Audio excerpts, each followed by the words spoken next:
Bonjour à tous, bienvenue donc au Lumen pour une nouvelle conférence. Je suis Johan Montenot, le directeur du Design Spot, et j'ai le grand plaisir d'accueillir aujourd'hui Yannick Le Guiner, qui va nous parler donc de son métier de designer et sa pratique qui est spécifique puisqu'il travaille beaucoup sur de l'éco-conception au niveau territorial, entre autres, voilà, et avec les différents acteurs, mais il vous en parlera bien sûr bien mieux que moi.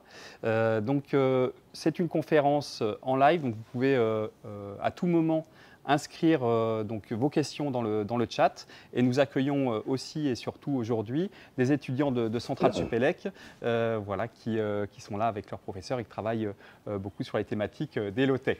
Voilà. Merci à vous de votre présence. Voilà, c'était une présentation très succincte de qui nous sommes. Je vous invite à aller sur notre site internet pour avoir plus d'informations sur le Design Spot et nos différentes activités. Bonjour Yannick, bienvenue à toi. Merci de t'être déplacé depuis la région de Marseille voilà, pour nous présenter ton activité de designer. Alors, tu as créé le pôle éco-design il y a quand même quelques années maintenant. 2009, ok. Et donc tu as fait la formation de l'ENSI des ateliers. Oui. Et il se trouve que tu es fraîchement diplômé de l'ENSI. Et c'est une histoire un peu particulière que tu pourras nous partager. Voilà, pour en introduction. Diplômé depuis 2 ans. Voilà. Un très jeune diplômé, ça ne se voit pas, mais voilà. Oh bah, je t'en prie. Et ce n'est pas un poisson d'avril. Nous sommes le 1er avril. Bien Yannick, je te laisse la parole. Oui. Et puis j'interviendrai peut-être pendant la présentation pour te poser des questions. Et puis à la fin, on posera, donc vous pourrez poser toutes vos questions à Yannick, aussi bien vous en présentiel qu'à distance. Voilà. Je te laisse la parole, Yannick. Très bien. D'abord, merci de m'accueillir. Ravi de découvrir ces locaux magnifiques. Et je prévoyais de faire ça en 3 temps. Premièrement, vous raconter l'histoire d'un projet. Ensuite, il y avait un petit temps interactif sous forme de quiz d'un monde soutenable ou insoutenable. Je crois qu'on va le raccourcir. Et après, je présenterai mon travail, puisqu'en fait, ça illustre un petit peu ce qu'on aura vu avant. Et puis, c'est un petit peu ça que vous attendez, je pense, un peu du concret.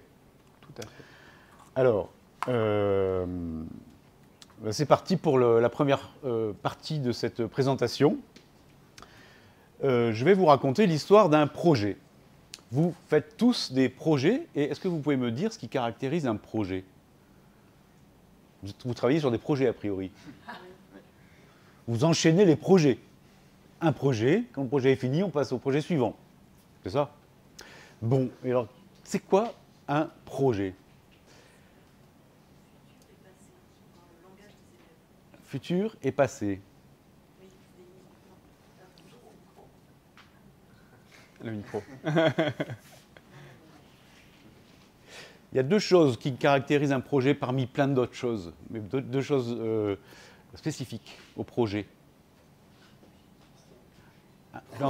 J'ai entendu un objectif et une période dans le temps pour l'atteindre, cet objectif. D'accord ? Alors, sachez que dans un projet, il y a une phase pro, c'est la phase de conception, et il y a une phase G, c'est la phase de mise en œuvre de ce que l'on a conçu. La fin du phase G correspond à l'atterrissage de ce que vous avez conçu et mis en œuvre sur la planète. Quand on est concepteur, designer, ingénieur, etc., on pense que le projet se termine quand l'objet du projet, c'est l'objet du projet sur lequel on travaille. Le projet étant le processus. L'objet, quand il arrive en temps et en heure et qui correspond à ce qu'on a conçu, on dit qu'on a atteint son objectif. Et on passe au projet suivant. Mais en fait, la vraie vie du projet, elle commence quand ? La livraison. Elle commence à la livraison. C'est quand on livre ce qu'on a conçu et que c'est utilisé par les destinataires que le projet commence sa vraie vie. Tout le reste n'a pas d'importance si vous livrez une bouse. Je parle en tant que designer ou d'architecte. Si vous livrez un truc qui ne marche pas, dont les usagers ne s'emparent pas, toute cette phase-là ne sert à rien. Le projet, comme une architecture, comme un espace, va être rejeté par les destinataires.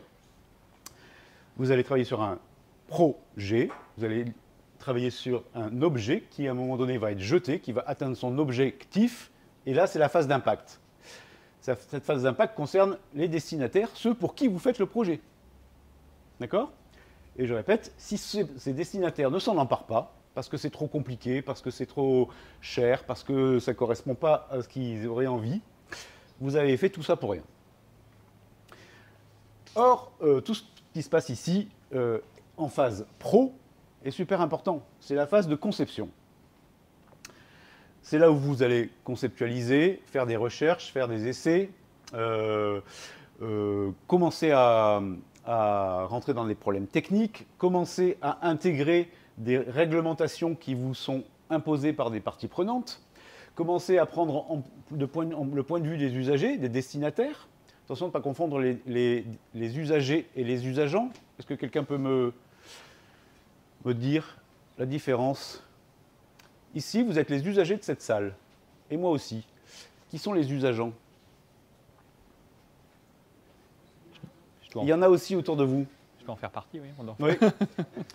Les usageants, ce sont les gens qui font en sorte que cela fonctionne toute l'année.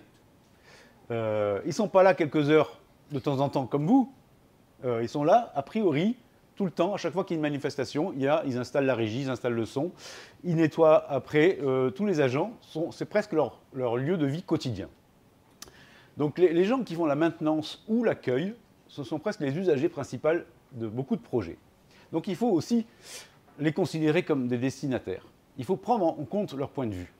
Ceux qui vont faire la maintenance, ceux qui vont intervenir quand ça ne va pas, l'entretien, etc. Alors, 80% des impacts d'un projet se décident en phase pro.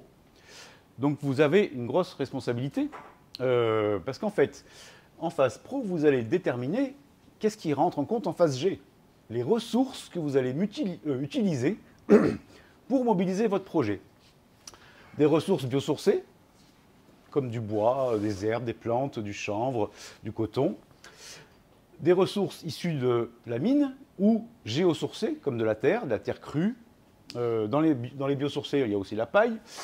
Il y a plein de choses. Dans les ressources issues de la terre, il y a géosourcées, il y a la pierre, la terre. Puis après, il y a tout ce qu'on va extraire de la mine, les minerais. Et puis il y a aussi les ressources pétrolières, dont le plastique en l'occurrence. On en est, y compris le polyester. Hein. Ben non, j'ai pas trop de polyester. Moi j'en ai, c'est du polyester. Le polyester, il est tiré quelque part dans d'une nappe de pétrole de quelque part dans le monde. Hein. Okay. Et tout ça arrive un jour sur la planète après avoir subi quelques transformations et quelques kilomètres de distance. Voilà. Et la phase suivante, en éco-conception, on parle des 5 ou 6 phases du cycle de vie. Là, on a vu la phase matériaux, matières premières, leur transformation, leur distribution. On rentre maintenant dans la phase exploitation-utilisation. Et là, votre objet, cette salle, ce bâtiment, en l'occurrence, vos outils vont commencer à consommer des choses. Ou pas, hein, d'ailleurs. Ils vont consommer de l'électricité, ils vont consommer des fluides, ils vont avoir besoin de pression, ils vont consommer de la peinture pour de l'entretien, de l'énergie pour fonctionner. Tout ça, c'est l'impact de leur phase d'utilisation. D'accord ? Et elle se décide beaucoup aussi en amont, suivant quelle énergie ça va consommer, quelle source d'énergie éventuellement ça va mobiliser, suivant comment vous avez conçu la réparabilité et la facilité de maintenance de vos objets, etc. etc. Je vais en mode mitraillette. Et enfin, imaginons qu'on travaille sur une chaise. Cette chaise, en fin de vie, parce qu'elle est cassée ou parce qu'elle ne plaît plus à ses usagers, arrive en fin de vie. Si elle termine en déchet, on commence à dire que c'est une erreur de conception. Si cette chaise produit un déchet, à la fin de sa vie, il y a une erreur de conception. C'est le concepteur qui est responsable.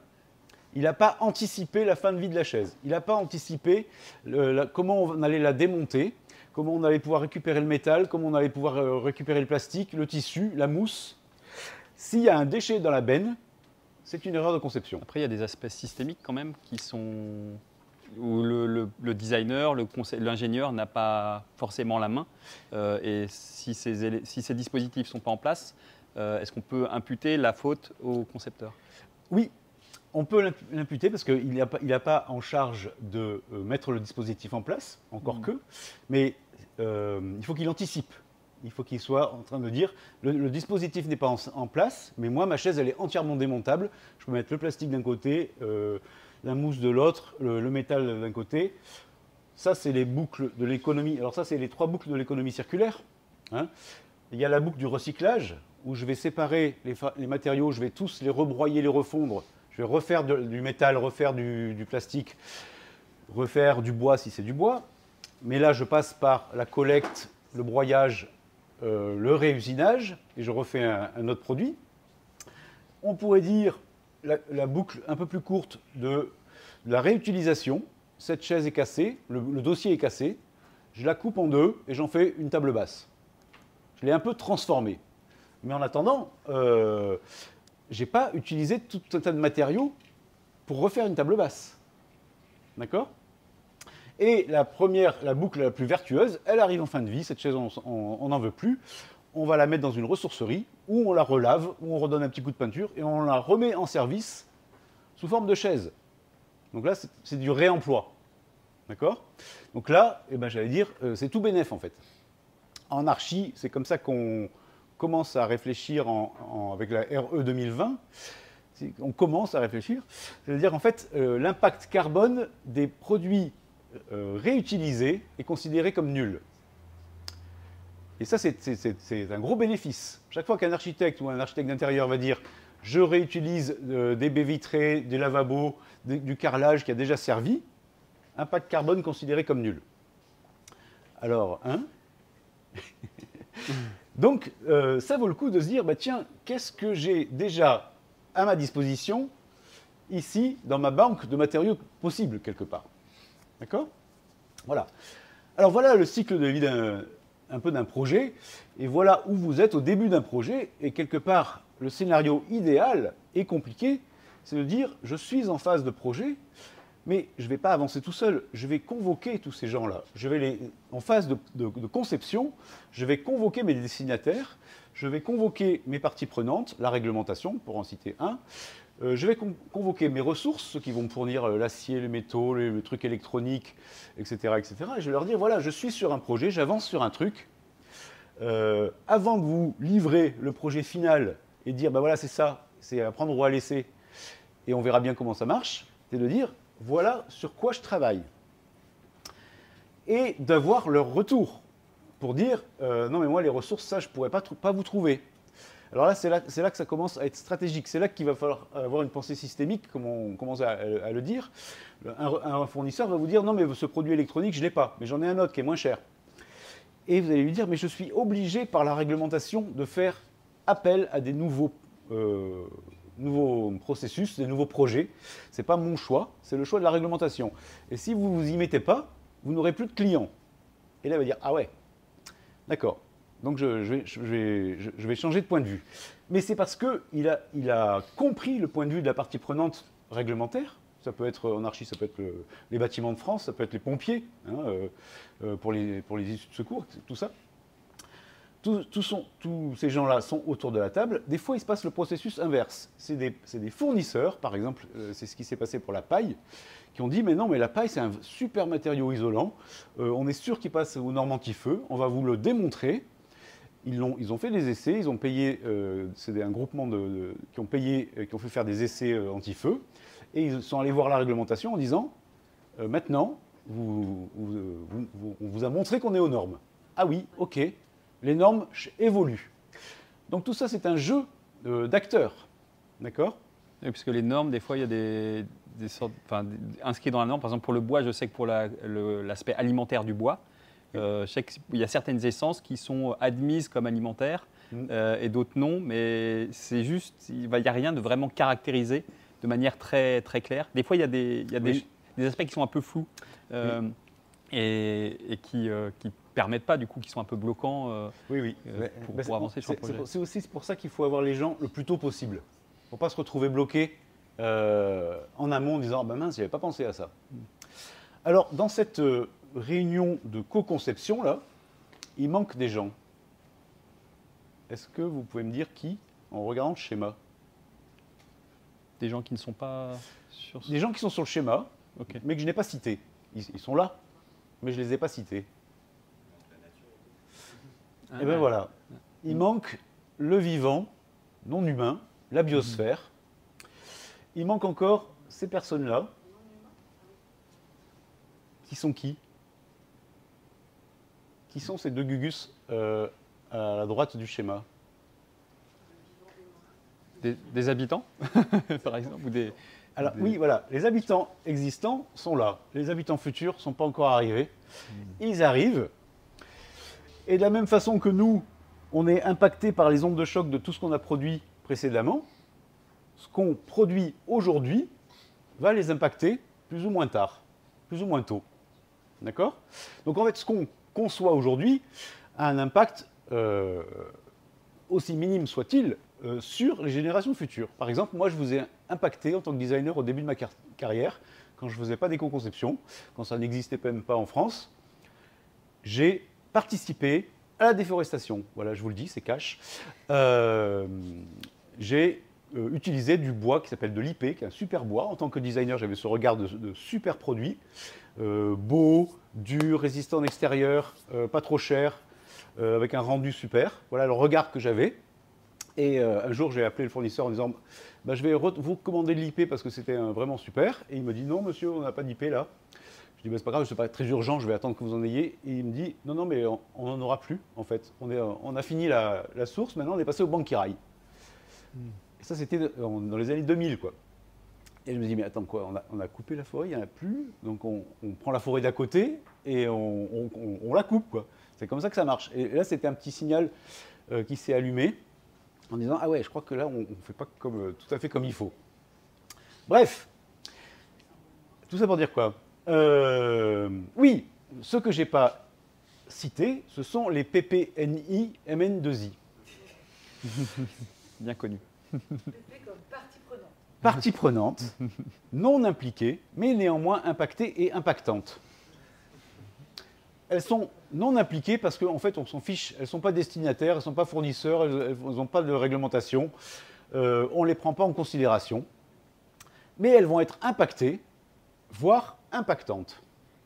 Il y a toujours des boucles de rétroaction. Hein. Vous impactez quelque chose, pof, un jour ou l'autre, ça revient. Par exemple, vous êtes dans le secteur culturel et vous organisez un concert de hard rock ici, sur la place du village. Qui sont les PPNI MN2I? Je vous...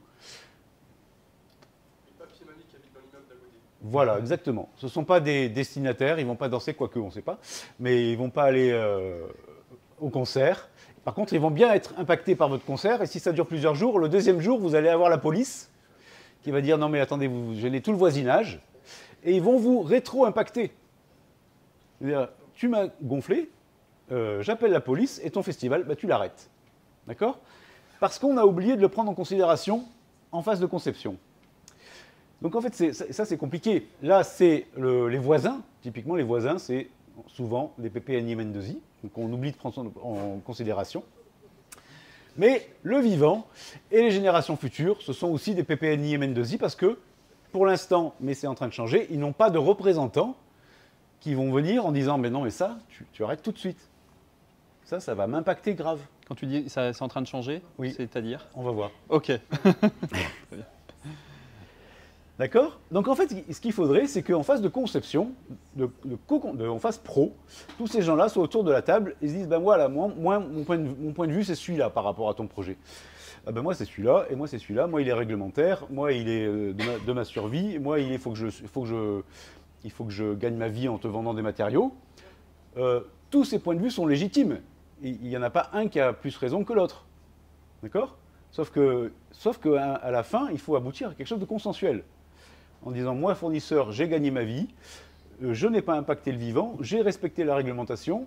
Moi, bailleur public, j'ai dépensé l'argent, comme ici par exemple, j'ai dépensé l'argent du contribuable de façon soutenable, d'accord?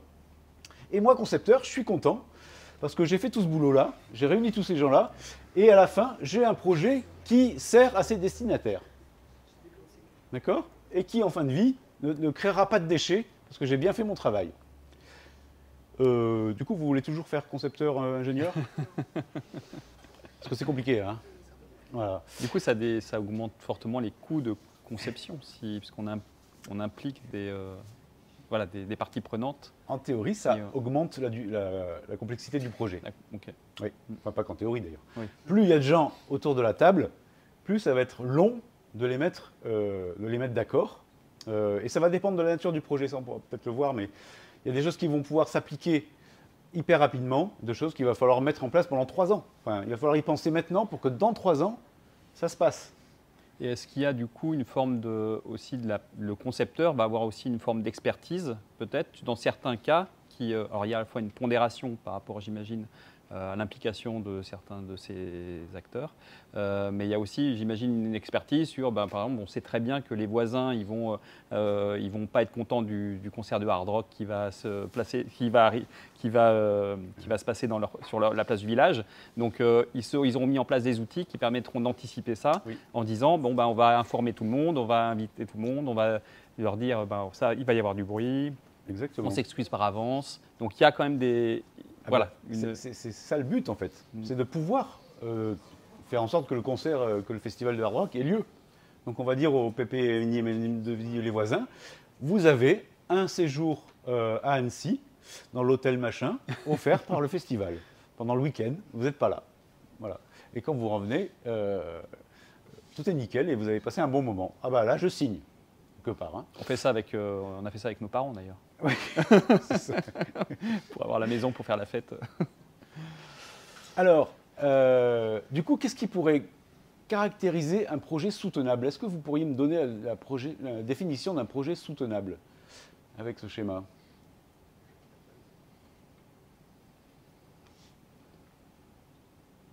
Ne pas faire de projet? Oui. Alors complètement. Alors en tant que designer, industriel entre autres, mais la meilleure chose à faire des fois, c'est de rester là, de rester dans son lit et de prendre un bon bouquin. Et de ne pas faire tout ça, parce que les finalités, hein, on fait un projet parce qu'il a des finalités, les finalités sont douteuses. Si je suis designer et qu'on me demande de travailler sur un tractopelle en plastique pour un jouet pour enfants, pour des magasins Action, où je sais que le jouet va durer 2 minutes et après il va se casser, je sais que je conçois un déchet. D'accord? Et dans ce cas-là, il vaut mieux que je dise tant pis, je gagnerai ma vie autrement. Encore faut-il pouvoir le faire. Hein. Et je ne dessine pas ce truc qui va se casser au bout de 2 secondes parce que de toute façon, il est fondu, c'est fait pour ça. C'est vrai que c'est une problématique qu'on a à la fois en agence ou en cabinet pour faire de l'ingénierie, c'est qu'on a un commanditaire qui nous paye. Et si on leur dit non, je ne ferai pas votre projet, il faut quand même avoir la possibilité de le faire pour que tout à fait. Ça fasse vivre. Non, mais ça, c'est un vrai sujet. Est-ce que je suis pieds et poings liés avec le commanditaire? Peut-être. Il y a aussi des façons de dire, écoutez, monsieur le client, vous êtes là, vous êtes le destinataire de ce projet-là, mais est-ce que vous avez entendu le point de vue des associations qui luttent, qui vont vous pourrir votre image par rapport à ce que vous faites? Est-ce que vous avez vu le point de vue de votre collègue concurrent qui fait la même chose, mais 10 fois mieux? Et ça touche tout de suite les questions d'image en disant, mon concurrent, il fait ça déjà? Ah merde, il va falloir que je m'y mette.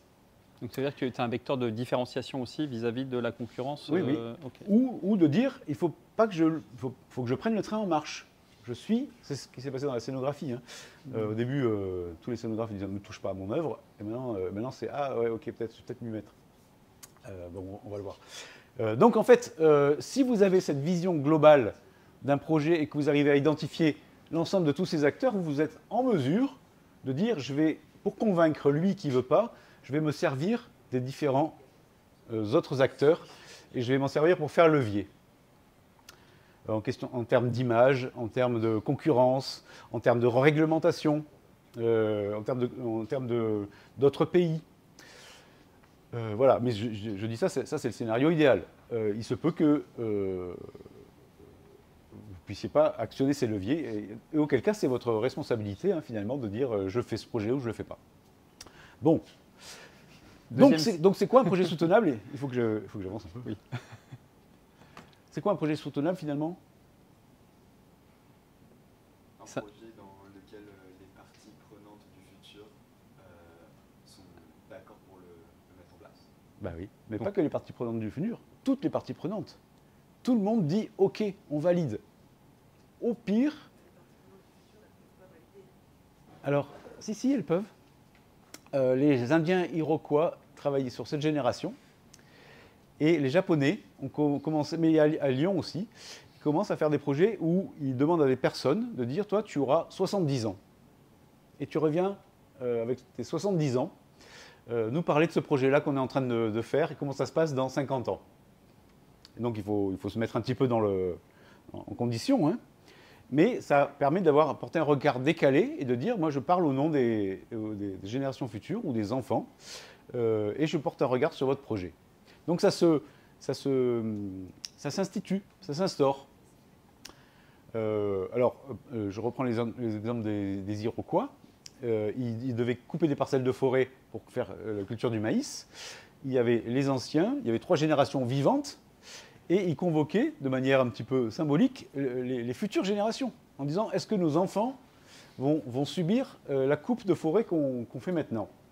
Et donc eux, ils coupaient la forêt, ils cultivaient le maïs pendant 3-4 ans, le sol s'épuisait, et ils bougeaient pendant ce temps. 30 ans après, la forêt avait repoussé.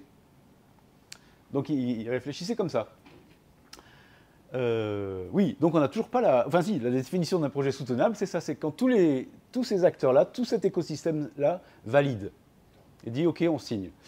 Au pire, on n'est pas du tout impacté, ça ne nous concerne pas, c'est pas douloureux.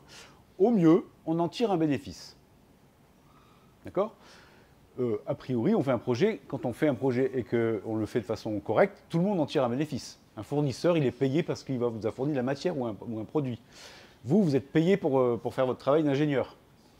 La réglementation valide et fait son travail de réglementation. D'accord? Donc tout le monde, quelque part, en tire un bénéfice. Si un acteur dit non, ben non, là, vous m'avez eu une fois, vous ne m'aurez pas deux, ce n'est pas un projet soutenable. Bon. Je crois qu'il faut que j'accélère à fond. Alors, il y a 20 ans, on ne concevait pas comme aujourd'hui. Enfin, en théorie, on ne concevait pas comme aujourd'hui. On ne concevait pas comme vous êtes obligé de concevoir maintenant.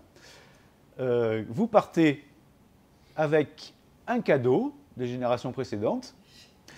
Alors c'est pour ça que quand j'entends parler de développement durable, maintenant je dis arrêtez avec cette définition, c'est obsolète. En 87, on dit on va mettre en œuvre le monde de façon à ne pas impacter les générations futures. Enfin bref, il faudrait retrouver en fait, le lendemain, on continuait comme d'habitude et on n'a rien fait de ce qu'il fallait. Bref, sont apparus des enjeux qu'il n'y avait pas à l'époque, on va dire. Ces enjeux sont liés au dérèglement climatique, à la perte de la biodiversité, à la raréfaction et la pénurie des ressources, à la pollution de l'air, de l'eau, des océans, à l'adaptation au changement climatique. Ce n'est pas la même chose que de contribuer au dérèglement, hein, c'est le fait de s'adapter maintenant au dérèglement, au partage des ressources, gros vaste sujet, et à la régénération, qui est un terme qui commence à apparaître, qui est de dire l'enjeu, c'est pas que de diminuer notre impact, c'est pas que d'avoir un impact zéro, ça peut être aussi de réparer. On commence à voir ça dans les aménagements publics où on dit bah tiens, là, je vais préserver un endroit pour la biodiversité. Et je vais refavoriser l'arrivée de la biodiversité, même en ville. Et donc là, en fait, c'est un petit peu des projets 50-50. 50 pour l'humain, 50 pour la biosphère. OK ? C'est-à-dire qu'en fait, on dit, je fais un espace, je travaille sur la cour, et ben voilà, il y a 30 mètres carrés que je laisse complètement sauvage. Et là, je laisse la nature faire. Et on va voir ce qui se passe. Il y a des insectes, il y a des trucs qui poussent. Et c'est une partie de la régénération, en fait. Ce n'est pas à usage unique des humains. Voilà. Alors, évidemment, toutes ces questions-là ne sont pas si faciles à aborder. Hein. Et la question que vous posiez tout à l'heure, quelle influence puis-je exercer auprès des différents acteurs? Ben, c'est un peu ça, c'est de dire, attends, comment je vais m'y prendre pour que lui, il accepte? La première motivation, c'est l'argent. Si vous arrivez à convaincre que c'est moins cher, c'est gagné. La deuxième motivation, c'est l'image, la réglementation, en disant, bah, c'est en train d'évoluer, si tu t'y mets pas maintenant, ça va te tomber dessus d'ici peu. Et je vois, tu vois, nous, dans les études de design qu'on accompagne, parce qu'on fait régulièrement des études de design pour des porteurs de projets de l'Université Paris-Saclay. Et c'est vrai que quand on a, alors pas forcément sur ces thématiques-là, parce que je pense que c'est vrai pour tout, à partir du moment où on fait appel à un designer et qu'on sent qu'il a bien compris la problématique, qu'il prend bien l'aspect systémique du projet, moi je suis rassuré de travailler avec quelqu'un qui a eu cette intelligence-là, en fait, déjà dans la prise de brief. Donc je pense que là aussi, quand on parle de projets qui ont un fort impact sur l'environnement, ben là, je suis rassuré d'avoir un prestataire qui dit « oui, mais attention », voilà, qui projette aussi dans le futur. Donc je pense que c'est important aussi que vous compreniez que c'est vraiment un atout vis-à-vis de futurs projets, d'avoir cette réflexion-là. Il faut décompter le temps des questions et des réflexions. Hein. Bon, alors, je vais aller plus vite. Mais en gros, voilà, une fois qu'on a compris tous ces enjeux, alors il ne s'agit pas d'être des experts dans tout ça, hein, mais il s'agit de dire que, attention, ce projet-là, il y a un gros enjeu de dérèglement climatique parce que je consomme beaucoup d'énergie fossile, par exemple. Il y a un enjeu sur la perte de la biodiversité parce que je vais consommer beaucoup d'espace ou que je vais émettre beaucoup de pollution. Il y a un enjeu d'adaptation au changement climatique parce que je suis sur un bâtiment qui est exposé sud en mer Méditerranée. Et là, il va faire 50 ou 45 pendant l'été. Et je suis obligé de concevoir autrement. Bref. Voilà. Alors, une fois que vous avez ça en tête quelque part, vous pouvez entamer le processus projet. Et là, vous avez des stratégies, dont les low-tech, mais ça, c'est des stratégies d'éco-conception, en fait. Il n'y a pas que les low-tech, en fait. Hein. Il y a le biomimétisme, il y a l'économie de la fonctionnalité et de la collaboration, il y a l'économie circulaire, il y a l'écologie industrielle et territoriale, il y a l'architecture bioclimatique, le régénératif. Tout ça, c'est un bouquet de stratégies d'éco-conception. Alors, pour moi, l'éco-conception, qui est participé à la première formation d'éco-conception en France, l'éco-conception, c'est ce regard global sur le projet, sur le cycle de vie. Aujourd'hui, on parle d'économie circulaire et on dit l'éco-conception est dans l'économie circulaire. Moi, j'ai l'approche inverse. Je dis l'économie circulaire est une stratégie d'éco-conception qui fait que tout repart dans une boucle. Mais parfois, c'est contre-intuitif. Parfois, refaire partir quelque chose dans une boucle est plus impactant que de le brûler. Prenons l'exemple des pots de yaourt. Jusqu'il y a peu, collecter un pot de yaourt de polystyrène qui fait à peine 3 grammes, le laver, le collecter, le trier, etc., tout ce processus-là est plus impactant que de le mettre à l'incinérateur. C'est triste, mais... Est-ce qu'il y a un bénéfice énergétique Pas forcément. 3 grammes de plastique, okay. C'est nul. Mais par contre, de le remettre disponible pour refaire du plastique alors qu'il est sale, qu'il va falloir le collecter 3 grammes, qu'il va falloir le trier entre tous les différents plastiques, le laver, le rebroyer, tout ce processus-là est aussi impactant, beaucoup plus impactant que de le brûler à l'incinérateur. Donc, l'économie circulaire, parfois, elle a des travers. Il faut prendre l'ensemble du cycle de vie en considération. Voilà. Alors, il y a cet aspect stratégie d'éco-conception. Je ne vais pas rentrer dans le détail, hein, mais les low-tech, c'est une... Enfin, si. Non.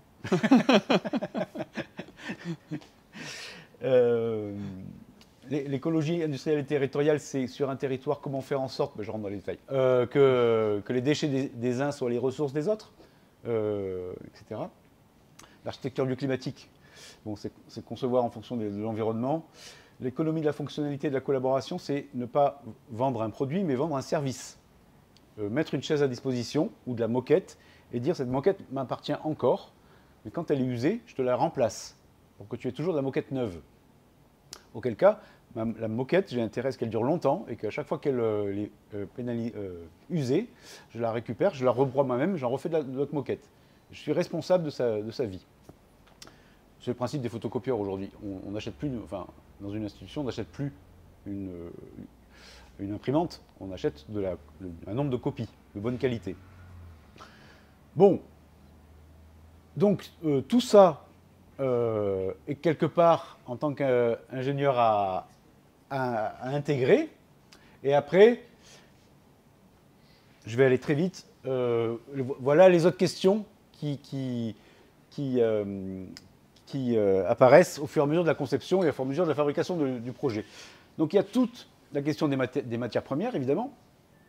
À chaque fois que vous allez pouvoir avoir une source de matériaux en seconde vie, eh ben c'est que du bénéf, d'accord? Quelque chose qui a déjà servi, que vous réutilisez. Et après, ce sera les biosourcés, les géosourcés. En fait, je ne sais pas si vous avez entendu parler de la pyramide des matériaux. En gros, on a un peu cette pyramide des matériaux-là. C'est une école danoise. Les matériaux biosourcés, géosourcés, c'est les moins impactants. Ils sont en bas de la pyramide. Après, on prend de la terre crue, on en fait de la brique ou de la tuile. C'est-à-dire qu'on la cuit. Là, il y a un impact dû à la cuisson, four à gaz, émissions de gaz à effet de serre. Et on monte un peu dans la pyramide. Les minerais, l'acier, puis après l'aluminium, le cuivre, etc., rapportés à la masse de matériaux extraits, commencent à être de plus en plus impactants. Les terres rares se trouvent tout en haut ou Oui. Ouais. Alors, en fait, ça va dépendre de la complexité de l'extraction. Et après, tout ce qui est dérivé du pétrole, pour les déplacements ou pour la fabrication, va être aussi impactant parce que c'est des énergies fossiles que l'on brûle ou que l'on raffine. Ah oui, si, non, si quand même. Des fois, ce qu'on fait quand on peut, au lieu de livrer le produit fini d'un coup, on fait, et c'est très conseillé, je le cache. Qu'est-ce que fait un architecte quand il vous dites, vous avez un copain architecte, il dit, tu peux me faire les plans de ma maison? Bon, si, allez, je te fais vite fait un dessin. Un dessin. Des projections. Un brouillon. Un croquis. Tout ça, c'est vrai. J'ai réfléchi, oui. Je te propose un avant-projet, c'est ça? Un premier jet. Un premier jet. Il vous fait un premier jet. Et il recueille votre avis.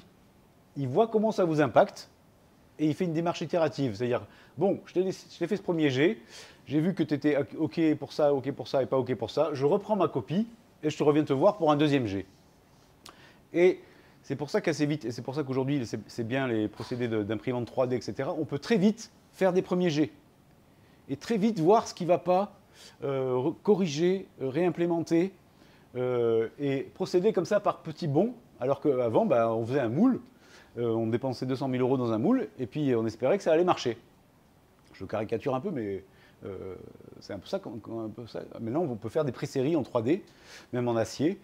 Donc voilà, maintenant, on a cette possibilité-là de faire des démarches un peu plus itératives. Bon, j'ai fait à peu près 5% de la conférence, donc on est bon. Bon, et alors, donc ça, j'en ai déjà parlé. Hein. Donc la première question, en fait, c'est quand même la finalité. À quoi va servir ce projet? Alors, dans les projets que vous avez là avec vos enseignants, ce que j'ai vu, c'est la finalité ne pose pas question, quoi. Il faut boire, il faut fournir de l'eau dans des endroits où il n'y en a pas. Il n'y a pas de sujet au niveau de la finalité. Après, il peut y avoir un sujet au niveau de l'objectif. Est-ce que ce sur quoi je travaille est la meilleure façon de répondre à cette finalité? Comment répondre aux besoins d'eau d'une population dans un endroit où l'eau n'est pas accessible? Ça peut être creuser un puits ou faire venir des camions-citernes tous les jours de flotte. Voilà deux objectifs qui répondent à la même finalité. Et presque, avant de se décider, il faudrait presque les comparer. D'accord? Donc, on peut travailler sur un objectif qui répond à des finalités. Des fois, on loupe son objectif, on atteint les finalités. Des fois, on réussit l'objectif, on n'atteint pas les finalités. Si vous travaillez sur un truc high-tech de pompe à eau qui tombe en panne au bout de 2 mois, qui est irréparable sur place, eh ben, la livraison d'eau s'arrête.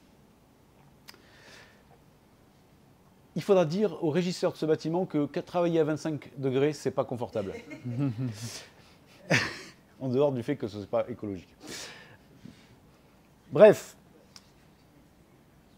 j'en étais là, la fin de vie, toutes les questions qui ont trait à la fin de vie. Un déchet était égal à une erreur de conception quelque part. Est-ce qu'à tout moment, vous savez les composants de votre objet, vous savez dans quelle boucle de l'économie circulaire ils repartent? Est-ce qu'il va pouvoir servir à autre chose? Est-ce qu'il va pouvoir être démonté? Est-ce qu'il va pouvoir être recyclé?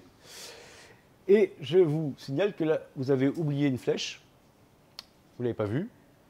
Si vous faites une chaise, je prends toujours l'exemple de la chaise, en bois, avec un paillage, où il n'y a pas de colle, il n'y a pas de vernis synthétique, il n'y a que des assemblages chevillés, cette chaise, en fin de vie, parce qu'elle a 20 ans et elle est toute machin, vous la mettez au fond du jardin, et c'est la nature qui s'en occupe. Parce que la nature sait s'occuper de la paille, du bois, c'est les micro-organismes qui vont tout digérer et retransformer ça en nouvel arbre. D'accord? Donc dans les boucles de l'économie circulaire, tout ce qui n'est pas, entre guillemets, contaminé par un produit chimique, quelque part, peut repartir comme ressource dans la nature. À chaque fois qu'on insère du plastique, de la chimie ou des composants qui ne sont pas digérés par la nature, eh ben, il faut s'assurer que ça repart dans une boucle de l'économie circulaire. On peut dire que c'est de la bio-régénération, comment tu appellerais ça? Après, pour le compostable, c'est le vivant. C'est le vivant, ok. Parce qu'on le fait aussi avec des bactéries aussi. On peut le faire aussi voilà, utiliser des bactéries pour décomposer. Est-ce que tu rentres ça dans cette case-là? Pour décomposer quoi? Par exemple des plastiques, justement. Pourquoi pas? Il y a des bactéries qui digèrent les marées noires. Donc, voilà, je ne sais pas, est-ce que, voilà, sachant que ça reste un process qui doit être maîtrisé par l'homme, mais qui fait intervenir le vivant. Si. C'est la bioassistance. Okay. Oui, ça fait partie du biomimétisme. J'ai encore combien de temps? Une demi-heure. Voilà. Est-ce que ça va pour l'histoire du projet? Donc il y a une phase pro, une phase G, mais le plus important finalement c'est la phase d'impact. Le projet étant le processus, mais pas l'objet en fait. Alors je vais vous faire juste le début. Juste le début.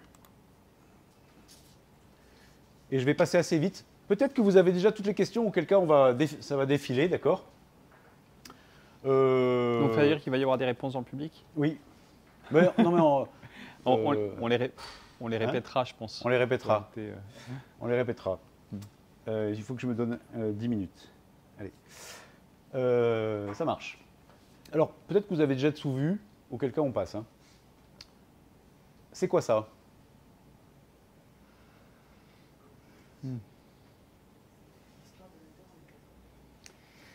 L'histoire de la Terre en un tour d'horloge.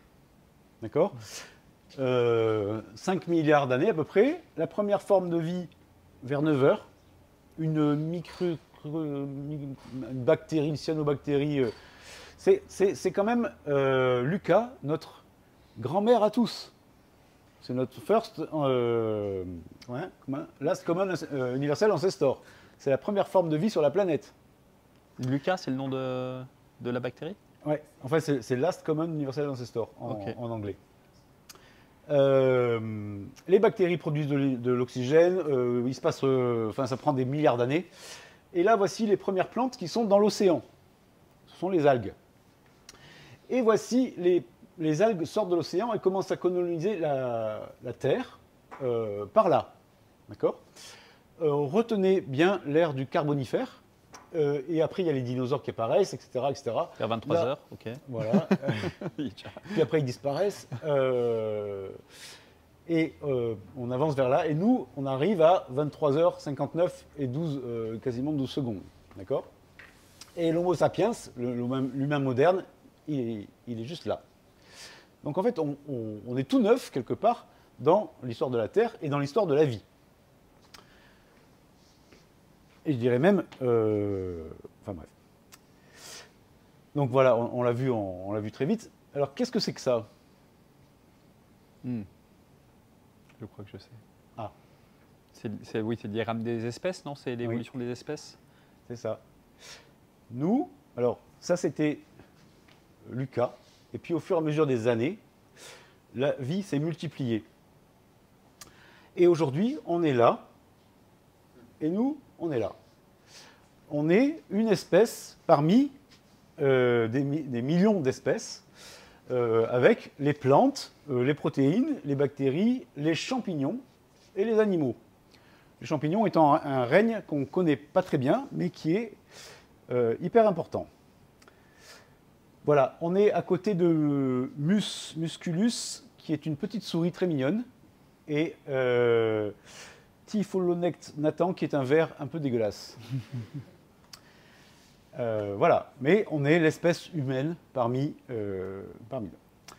Alors, justement, il y a 10 000 ans, voilà l'espèce humaine, c'est le petit camembert en haut. Tout le reste sont des animaux sauvages, en masse. Est-ce que quelqu'un peut me donner le pourcentage aujourd'hui? Je dirais presque 50% d'humains, presque 50% d'animaux sauvages et un tout, je dirais, c'est 1% d'animaux sauvages. J'ai oublié de dire que ce quiz est récompensé par 2 000 € à chaque bonne réponse. Donc, vous avez gagné à peu près 2 000 €. Parce qu'effectivement, il y a 32% d'humains, 67% d'animaux domestiques, en fait, pour notre élevage. Hein. Poules, canards, moutons, vaches, tout ce qu'on mange. C'est la majeure partie, finalement, du poids des animaux. Alors, une question pour vous, les scientifiques. Quelle est l'énergie primaire du vivant? C'est facile. C'est le solaire. D'accord? S'il n'y a pas de soleil, il n'y a pas de renard, il n'y a pas de sanglier, il n'y a pas de chevreuil, il n'y a pas les vers. Pourquoi? Parce qu'il n'y a pas de végétaux, il n'y a pas la photosynthèse, etc. etc. J'ai une autre question, justement, à propos de ça. C'est quoi ça? Voilà. J'ai entendu la réponse. C'est le carbonifère. 2 000 €. C'est les forêts du carbonifère. Cette époque-là, donc cette ère-là, s'appelle pas carbonifère par hasard. C'est les forêts qui explosent sur la planète et qui font, en captant du CO2 pour construire leurs arbres, qui font baisser la température en fait. Elles baissent la teneur en CO2 de l'atmosphère et l'effet de serre est ralenti et réduit. C'est l'effet inverse de ce qui nous arrive. Les forêts poussant, elles captent du CO2, c'est ce qu'il faudrait qu'on fasse en fait. Et elles font baisser de quelques degrés la température. Voilà. Ceci est une réserve d'énergie solaire, vrai ou faux? Une réserve de carbone? Oui. C'est une réserve de carbone. Mais ce carbone, il a été capté par les plantes, par les feuilles, dotées de la photosynthèse, et voilà, grâce à la chlorophylle. Et les feuilles, qu'est-ce qu'elles font? Elles ont des petits trous, elles captent les petites molécules de CO2, elles ont plein de trous, et grâce à l'énergie de la photosynthèse, elles pètent le CO2. Elles gardent le C et elles rejettent l'O2. D'accord? Bon, vous vous en rappelez de ça? Ça c'est bon, on passe. D'accord? Donc l'électron, c'est plein de C. Et du coup, nous fonctionnons à l'énergie solaire, vrai ou faux? Indirectement, oui. On fonctionne à l'énergie solaire. Et c'est très vrai quand on prend du sirop d'érable,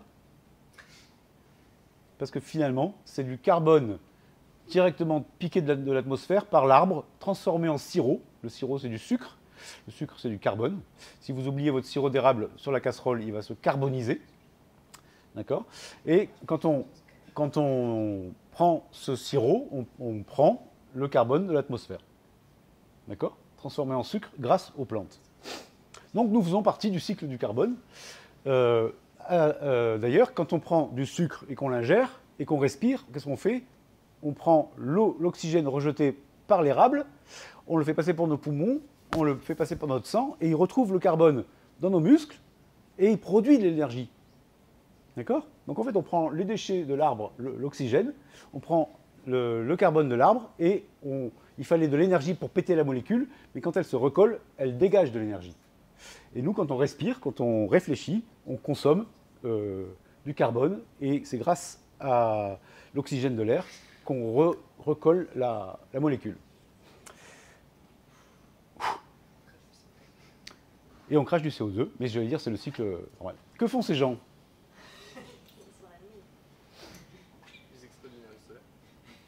Ils extraient de l'énergie c'est pas solaire. bête. Ils extraient de l'énergie solaire il y a plusieurs millions d'années. D'accord? Ils extraient du charbon. Et donc, ils prennent du carbone et ils vont le brûler. Voilà. Et que font ces gens-là aussi? Ils font la même chose, mais quelques années plus tard. Et que font ces gens-là? La même chose, mais quelques années plus tard. Et là, il a appuyé sur le bouton marche. Et ça, c'est où? En Allemagne, non? C'est en Allemagne. Ça, c'est toujours la même chose. Ils cherchent du charbon, mais avec des machines un peu plus importantes. En Allemagne, il y a une mine à ciel ouvert. Il y a 3 machines comme ça qui creusent le sol. Les 100 premiers mètres, c'est du sable. Il faut le dégager, le mettre de côté. Et là, on atteint le charbon. Et donc là, vous imaginez les tonnes et des tonnes de charbon qu'on a extrait du sol. Vous voyez l'échelle de la mine. Pour alimenter des centrales électriques, en fait. Donc en fait, l'électricité elle-même n'impacte pas, mais c'est l'énergie, le charbon, qui fait tourner la centrale électrique, contrairement en France, où c'est la plupart du temps nucléaire. Voilà. Et voilà un impact sur l'atmosphère et sur la biodiversité, parce qu'en fait, là, on détruit des surfaces énormes. Bon. Il faut que j'avance. Bon, c'est quoi ça? Je vais vous le dire, c'est du pétrole. Que font ces gens? Ils extraient du pétrole. Et c'est la deuxième source d'énergie fossile qui, elle, est issue des algues. D'accord? C'est du phytoplancton qui fait pareil que les arbres. Il gobe le CO2, il garde le C, il grandit, il rejette l'O2. Les poumons sont le deuxième poumon. Les océans sont le deuxième poumon de la planète. Bon. Il faut que j'accélère. Voilà, donc ça prend ces échelles-là. Voilà. Alors, on arrive directement à ça. Où est le problème? C'est que ça augmente fortement. Alors oui, le problème... Alors il y a un truc encourageant. Les énergies renouvelables augmentent en proportion. Mais il y a quand même un problème.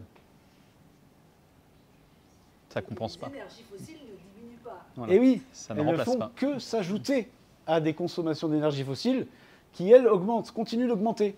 Alors ce truc-là date de 2019. Il y a des pays où, en Allemagne et en Australie, en Portugal, la consommation d'énergie fossile commence à baisser. Donc c'est encourageant, remplacé par des énergies renouvelables. Mais le problème, c'est que, ben voilà, hop, là, 1800, début du charbon. 1900, début du pétrole. Et quand on tombe sur une nappe de pétrole, en général, il y a du gaz. Donc voilà les 3 énergies fossiles qui n'ont pas cessé d'augmenter. Et 97, c'est où? 87, par là. Définition du développement durable. Effet 0. D'ailleurs, c'est Jean-Baptiste Pressos qui disait qu'il n'y a jamais eu de transition, en fait, il n'y a que eu des ajouts d'énergie. Oui, tout à fait. La transition n'est pas effective. Bref. 2000 euros. Non, parce que ce n'était pas une question. Sinon, je vais être ruiné. Ouais, bon, ouais. Qui est la personne qui a dit que la transition n'avait jamais eu lieu? Ah, ben là, oui. 2000 euros. Alors, tu peux dire la réponse? C'est Jean-Baptiste Pressos. Pressos. Oui, parmi toutes les utilisations du pétrole, en fait, on prend un baril de pétrole. Si on le raffine à peine, ça se transforme en bitume, en fioul lourd, et puis après, il y a toute la déclinaison de l'utilisation du pétrole, y compris les plastiques. Et actuellement, c'est la guerre. Les industries du pétrole se disent on est en train de réduire la consommation de pétrole pour les transports. Il faut vite augmenter la consommation de plastique. Voilà, le NAFTA, ça c'est le produit de départ des plastiques. Y compris nos vestes en polaire et tout ça. Hein. Voilà. Bon, allez, vite fait. Vrai, c'est sur Mars, vrai ou faux? Non. C'est faux donc. Ah, c'est pour le fer, exploitation du fer, c'est ça? Oui, c'est une mine de fer. D'accord? En fait, le minerai, quand on prend un tube, une poutre ou un poteau en acier, au départ, c'est une masse de terre dans laquelle il y a du Fe, et on va chercher à collecter le Fe. Dans l'acier, dans le fer, ça va parce qu'en fait, il y a un bon ratio. Un mètre cube de minerai, on récupère pas mal, je crois que 60% de minerai de Fe. Le fer étant présent, en grande quantité sur la planète, et il est super recyclable. A priori, c'est un matériau plutôt sympa.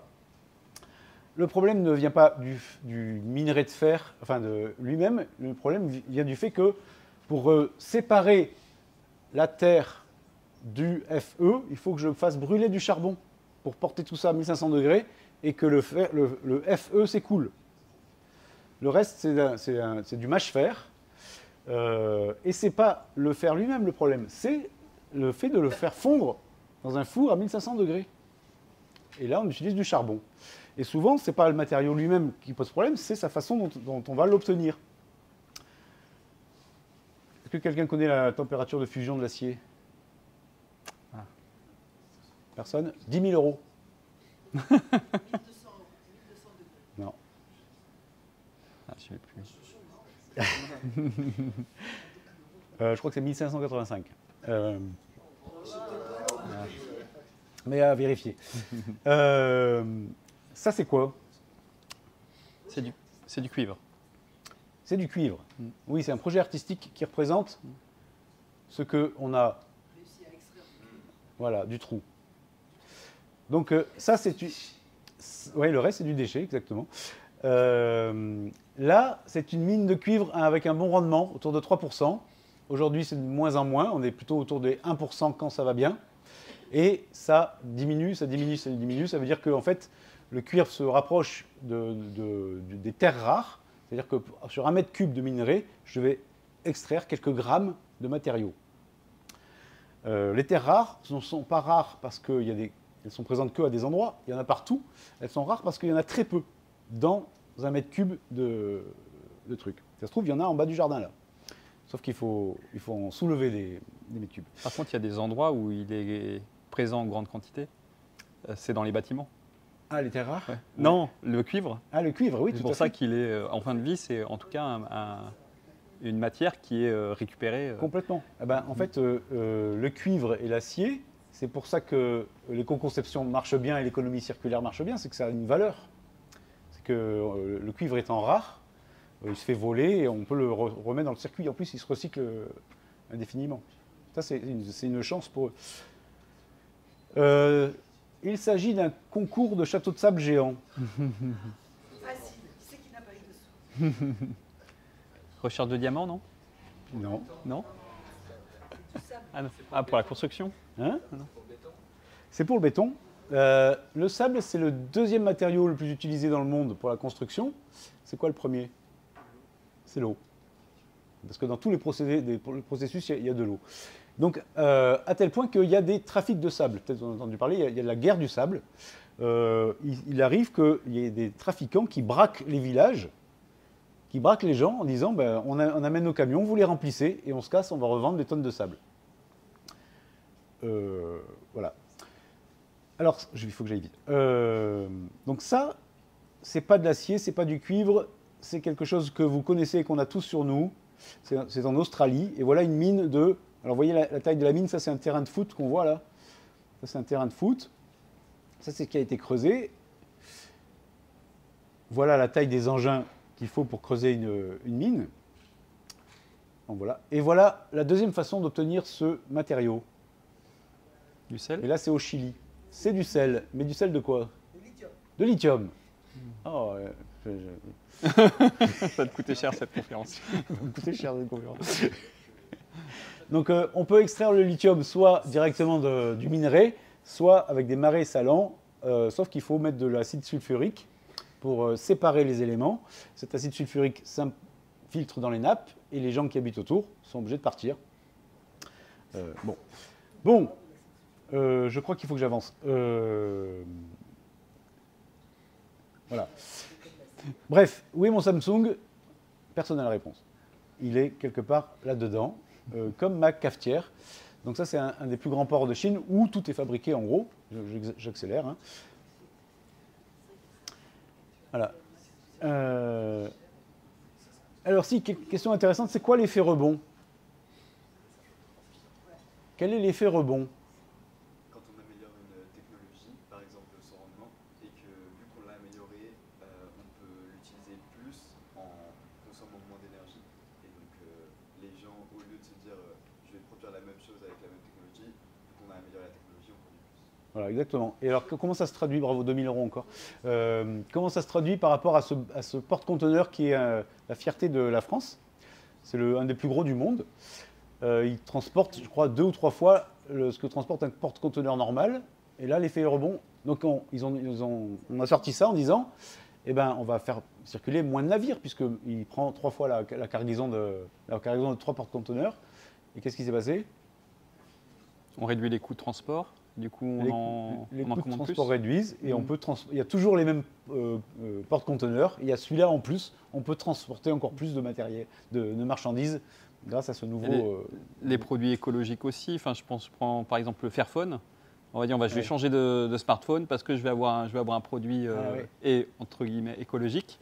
Ouais. Et du coup, il va y avoir un effet rebond aussi puisqu'on va changer de smartphone alors qu'on n'avait pas forcément besoin.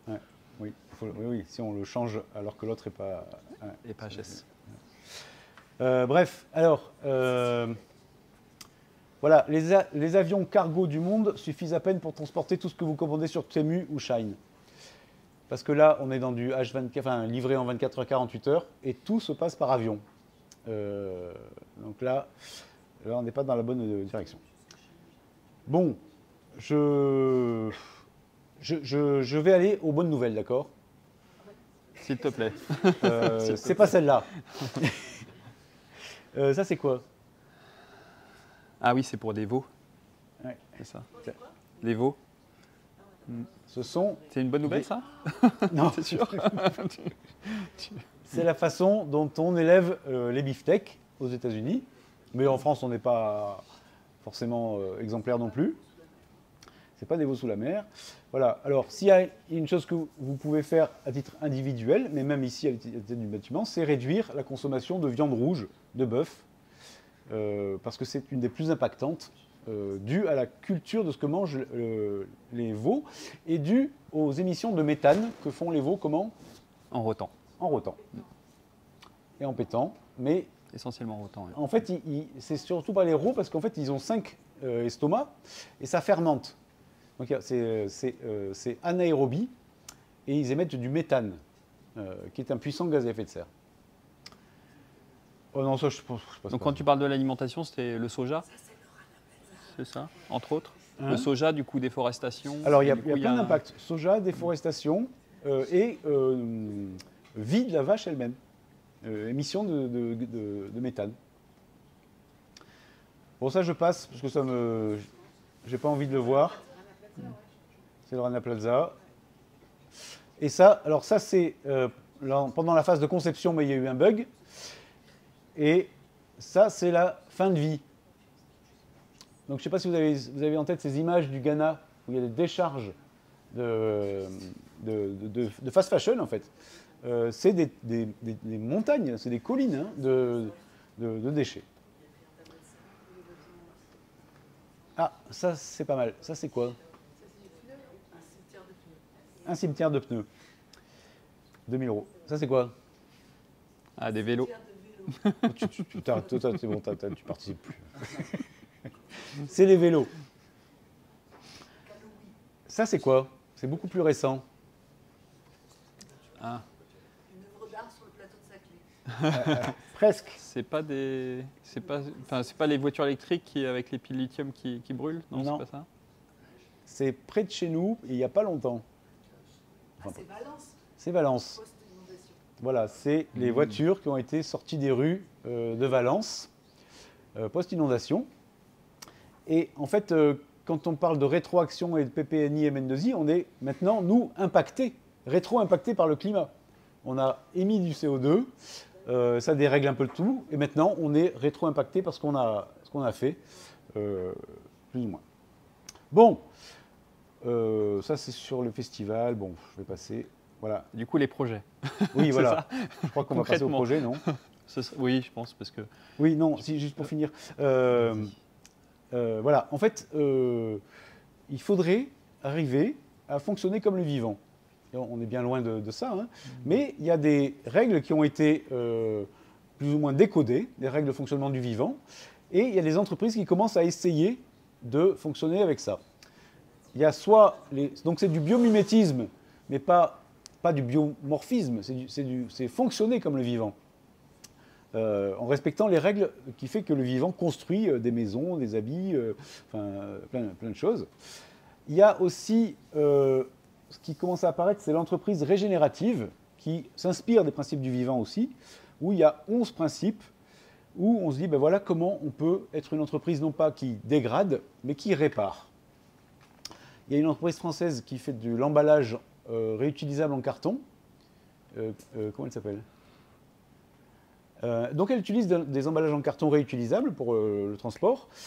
Elle coupe des arbres parce que c'est un carton de très bonne qualité. La fibre est encore très fibre vierge. Elle réutilise son emballage et quand elle coupe un arbre pour faire son emballage, elle en plante 2. Donc en fait, elle a intégré la régénération de la ressource dans son processus. Bon, ça c'est les low-tech, on va en reparler. Ah oui, ça c'est ce dont je... Donc voilà les bonnes nouvelles. Il y a les règles du vivant, il y a les principes de l'entreprise régénérative, il y a la low-tech, il y a les droits de la nature. On commence à voir en France, c'est présent dans d'autres pays, mais des associations ou des institutions qui commencent à représenter le vivant dans des institutions pour dire, attention, moi je représente la rivière, je représente la forêt, la montagne, et je m'oppose à votre projet parce que il m'impacte directement. Donc on a des porte-paroles quelque part qui commencent à apparaître, et ça commence à apparaître dans les couloirs de l'Assemblée nationale et du Sénat, en disant « Ah, si la nature avait des droits », bon, peut-être que c'est le 1er avril et... peut-être que... Voilà. Voilà. Alors, c'est fini pour cette partie, mais... non, c'est pas fini, mais c'est pas grave. Non, tout ça pour dire que ce tableau est très noir, et on est loin de fonctionner comme le vivant, mais moi, ça fait longtemps que je m'intéresse à ça, et je trouve que ça bouge beaucoup depuis 4-5 ans. En tout cas, dans le milieu de la culture, il y a beaucoup de publications, beaucoup de compagnies qui s'y mettent. Je pense que dans le secteur de l'industrie, ça commence aussi à bouger. En fait, c'est ce que je disais tout à l'heure. Il y en a qui bougent et les autres disent « Ah non, non, non ». Et puis en fait, ils commencent à grignoter un petit peu en disant « Ah, il va peut-être qu'on s'y mette ». Tout ça fait que petit à petit, les choses se mettent en place avec des grosses résistances en disant le lobby du plastique, ça non. Enfin, il y a vraiment, je veux dire, on sent la résistance. On se dit presque « s'ils résistent, c'est qu'ils sont en panique ». Je ne sais pas s'ils sont en panique, mais en tout cas, ils résistent. Donc je trouve que c'est quand même assez encourageant. On peut faire de l'ingénierie propre, on peut faire de la culture propre. Enfin, quand je dis propre, c'est un grand mot, hein, mais en tout cas, on sait faire. C'est pas la même chose, mais on sait faire, on sait fonctionner. Voilà, par exemple, dans le milieu de la culture, commencent à apparaître des clauses dans les contrats pour dire aux artistes ou aux gens ou aux fournisseurs, maintenant vous devez respecter telle et telle norme environnementale, sinon on ne travaille pas avec vous. Je crois qu'il y a une équipe qui travaille sur le sujet de comment faire fonctionner le labo de façon plus écologique. Non, hein? Alors là, on n'est pas sur une approche projet, on est sur une approche site. Et on se dit, mais comment je fonctionne, moi, dans mon truc? Et notamment les déplacements.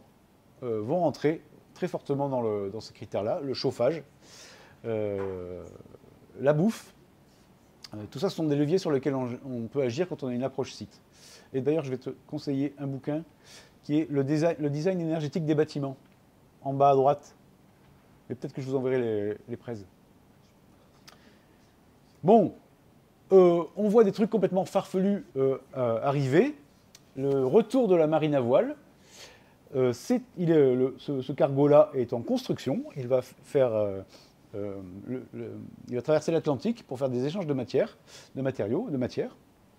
Et il y a même 12 cabines passagers pour ceux qui veulent traverser l'Atlantique à la voile dans une cabine. Alors ça coûte un peu un bras, mais en même temps, ça dure 10 jours. Hein. Ce qui est intéressant, c'est des modèles économiques mixtes qui sont intéressants. Alors ça existe toujours. Hein. Dans les cargos, il y a des cabines. Okay. Il n'y en a pas plus que 12, sinon tu passes en ERP et c'est d'autres normes. Okay. Mais tu peux réserver, d'ailleurs c'est assez couru, une cabine pour traverser, pour aller à New York en cargo, en bateau de marchandises. Voilà. Bon, allez. Oui, tout ça pour dire qu'on sait construire, y compris avec le vivant. Hein. On sait construire des choses agréables, confortables.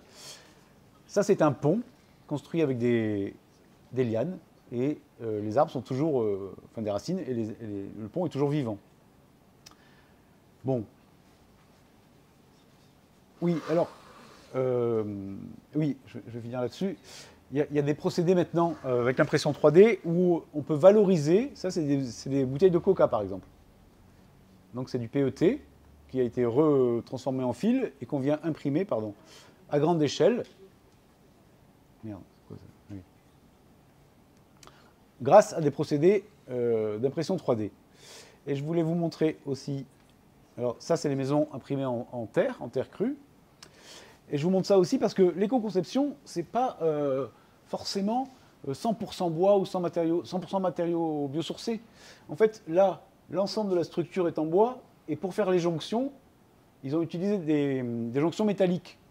Eh bien, soit, parce que ça permet, justement, ces formes-là.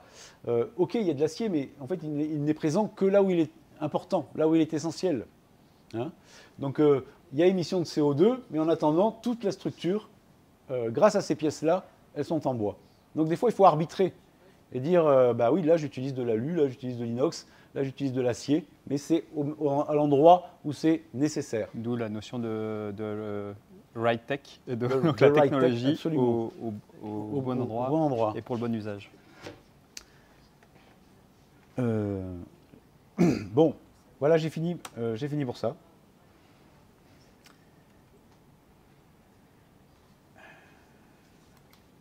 Donc là, troisième partie. C'était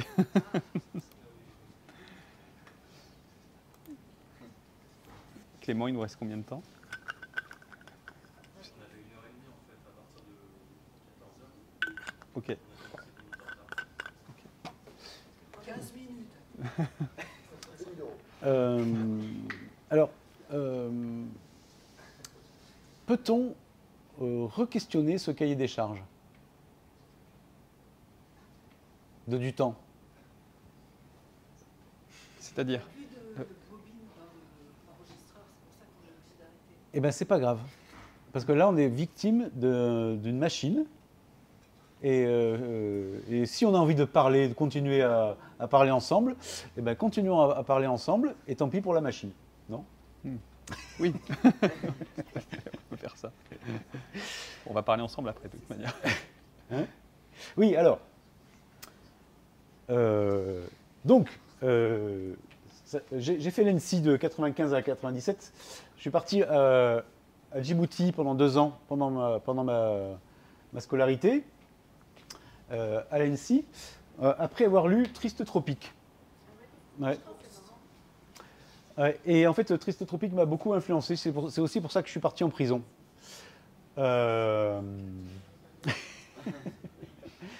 Donc j'ai fait l'ENSAAMA, c'est une école de design. Après j'ai fait l'ENSI.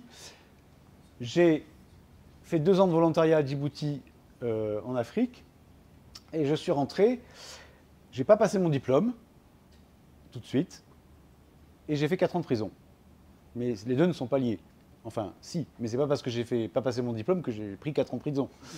Je crois que c'est une blague, moi. Attention 4 ans de tôle. À l'M6, c'est sévère. Non, en fait, j'ai monté une association avec des copains designers et j'ai fait un projet où j'ai proposé de travailler avec des détenus en prison. Et ce projet a été validé. Pendant que j'écrivais ce projet et que je faisais ça prenait beaucoup de temps, je n'écrivais pas mon mémoire de diplôme. Et au bout d'un moment, l'école m'a dit écoute, il faut choisir. Et là, l'administration pénitentiaire m'a dit feu, on fait votre projet. Et j'ai dit à l'école au revoir.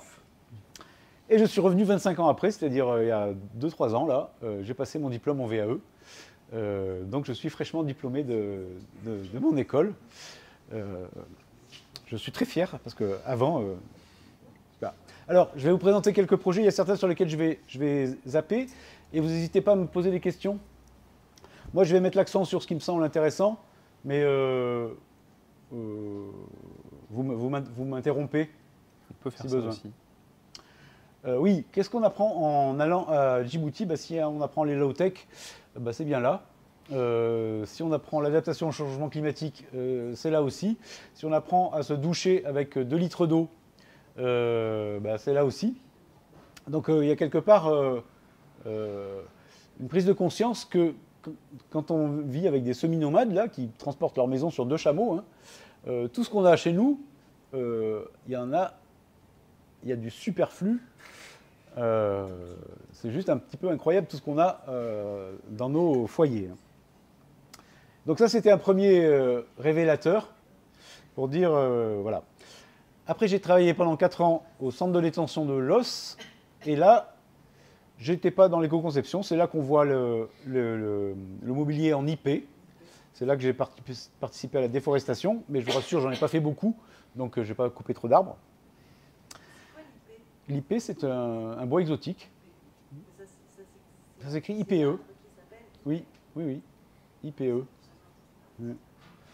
Il est très sombre, très dense. C'est ce qu'on voit sur les bancs, là. Et c'est très résistant aux intempéries extérieures. Ah oui, c'est imputrescible. Voilà. Et après avoir travaillé pendant 4 ans à Lille, j'ai travaillé à Marseille. J'ai exporté un petit peu le projet à Marseille, où là, j'étais plus avec des détenus, mais avec des jeunes déscolarisés. Et on avait un atelier métal, un atelier bois, et on travaillait avec ces jeunes. Donc c'était l'équipe d'Appel d'air, à faire des projets comme ça. Et là, je dirais le virage écologique qui s'est confirmé en faisant des rencontres, en rencontrant des gens, en réfléchissant à l'énergie. On travaillait beaucoup l'acier. On a essayé de remplacer un petit peu l'acier de plus en plus par le bois, etc., etc. Et en 2009, je crée le Pôle Eco-Design, qui est une petite agence qui a connu des hauts et des bas. Je suis peut-être, je ne sais pas si je suis un bon designer, mais je suis un mauvais gérant. Ça, c'est sûr. Je travaille plutôt, on va dire, aux projets qui me font kiffer qu'aux projets qui gagnent. Ça tombe bien, tous mes clients sont d'accord avec moi. Bref. Alors, est-ce que je centre mon intervention sur les low-tech? C'est pareil, je vais aller vite. Là, c'est un projet d'aménagement intérieur. Et là, ce qui est intéressant, enfin, selon moi, c'est qu'on a toutes les parties prenantes là. Et on est dans une réunion de co-conception. Tout le monde a besoin d'une salle pour faire son activité, ses cours du soir, ses machins. Tout le monde veut la plus belle salle, la plus grande possible. D'accord? Et tout le monde prend conscience ici qu'en fait, il va falloir composer avec les autres. Et si vous allez voir ces gens-là, chacun de leur côté, ils vont vous dire, je veux une salle de 40 mètres carrés. Bon, d'accord, je vais y réfléchir. Et à la fin, il n'aura pas sa salle de 40 mètres carrés. Il va dire, mais et alors pourquoi tu es venu me demander mon avis alors que de toute façon, je n'ai pas eu ma salle. Et en fait, c'est parce qu'il s'aperçoit qu'il n'est pas tout seul et qu'il y a plein d'autres acteurs qui va devoir composer. Donc c'est une réunion d'intelligence collective. Hein. À la fin, on réfléchit à comment on fait ensemble et comment on aboutit à un résultat qui soit satisfaisant pour tout le monde. Et ce n'est pas le résultat idéal pour chacun des acteurs, en fait. Hein. On est bien d'accord. Hein. Mais c'est satisfaisant pour tout le monde. Et c'est pour ça que c'est soutenable. Quelque part, tout le monde valide. Et il n'y a pas quelqu'un qui va dire à la fin « Ah non, mais moi, vous n'avez pas pensé ». Et tu étais là, mon coco, il fallait t'exprimer avant. Alors ça, c'est des outils de co-conception. Quand on n'a pas affaire à des designers dont c'est le métier, eh ben, on outille les gens en disant vous savez, un aménagement, on ne sait pas ce qu'on va faire, mais voilà des cartes aspirantes. Ça peut être tout ça. Et vous prenez celle qui vous plaît, vous soulignez le mot pour lequel vous l'avez retenu et vous inscrivez pourquoi ça vous a inspiré. Sur la carte, c'est des petites cartes qu'on réutilise. Et en fait, avec ces différents outils-là, on arrive à faire un zoning, ce qu'on appelle, en disant, voilà, l'endroit chill, il sera là, l'endroit d'accueil, il sera là, le truc pour les devoirs, il sera là, est-ce que tout ça fonctionne, quelle ambiance il y aura ici, quelle ambiance il y aura là, à quoi il faut faire attention. La personne clé, c'est la personne de l'accueil, c'est l'usageant, qui ne fréquente pas le lieu 2 heures par semaine, qui fréquente le lieu tous les jours, toute la semaine. Et c'est elle qui est le garant de si ça se passe bien ou pas. Et ça c'est du coup des maquettes que tu réalises avec les participants en live. Oui, tout à fait. Alors, regarde, en fait, tu vois, c'est un kit maquette, en fait.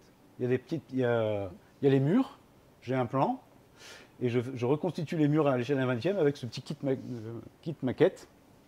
Et après, on réfléchit avec les gens. Ils ont pris leur carte aspirante, ils ont dit, ça, c'est pour là, et on valide. Alors, ce qui est bien, c'est que ce n'est pas une maquette d'un projet tout propre. C'est une maquette de travail, en fait. On prend du carton, on coupe, on machin, on travaille pendant 1 heure, et à la fin, on arrive à faire un zoning comme ça, et ça n'enlève pas du travail au designer. C'est de la matière pour le designer, ça. C'est pas je laisse mon boulot de designer en disant débrouillez-vous. C'est ma matière, en fait. Souvent, on entend dire ah ouais, tu fais de la co-conception, donc c'est les gens qui font le design. Non. Pour moi, ça, c'est de la matière à créer. Tu posais la question tout à l'heure, est-ce qu'on va parler de se centrer sur les low-tech? Mais si les low-tech est un des outils de l'éco-conception, parmi d'autres, donc là l'idée c'est de parler des right tech, donc la bonne technologie au bon endroit. Oui. Ça c'est des outils qui permettent justement, en concertation, de définir quelles sont les fonctionnalités dont on a besoin pour un usage donné, pour les usagers, les usageants et tous les parties prenantes. Donc pour moi, on est complètement dans le sujet de comment on applique les low-tech. La problématique, je trouve des fois des low-tech, c'est que ça peut être, on peut oublier cette partie-là de concertation qui est essentielle pour rendre acceptable justement ces démarches. Oui, et en fait, cette démarche-là, dans le schéma, là, elle m'assure quelque part de la pertinence de ma réponse, en fait. Je suis sûr que quand on va le livrer, on aura réfléchi à tous les trucs. Donc là, c'est un premier jet co-conçu. Voilà, ça c'est un premier jet co-conçu. Et après, donc voilà comment ça se passe une réunion de co-conception. Hein. Il y a les animateurs, il y a la directrice. Et après, il y a la phase de développement. Donc ça, c'est le travail de conception du designer qui prend toute cette matière-là et qui en fait quelque chose, quoi. Hein, qui la formalise.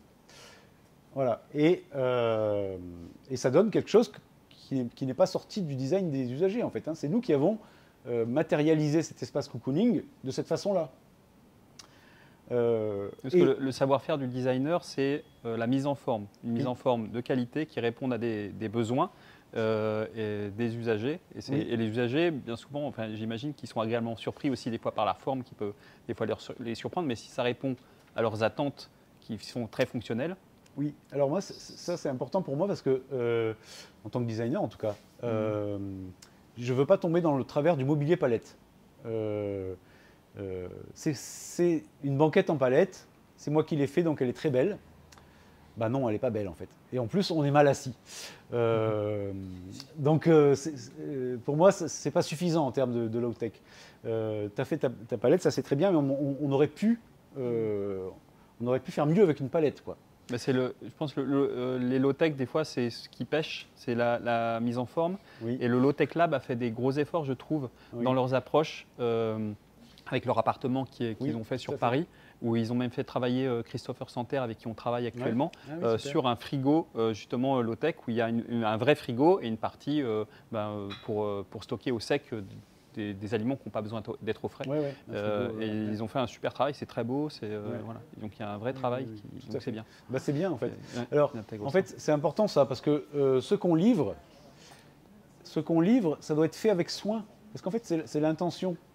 Si je vous livre une bouse, putain, t'es gentil, mais tu prends pas soin de moi, en fait. Si je vous livre quelque chose qui est fait avec soin, qui est conçu avec soin, même si c'est très simple, c'est une intention.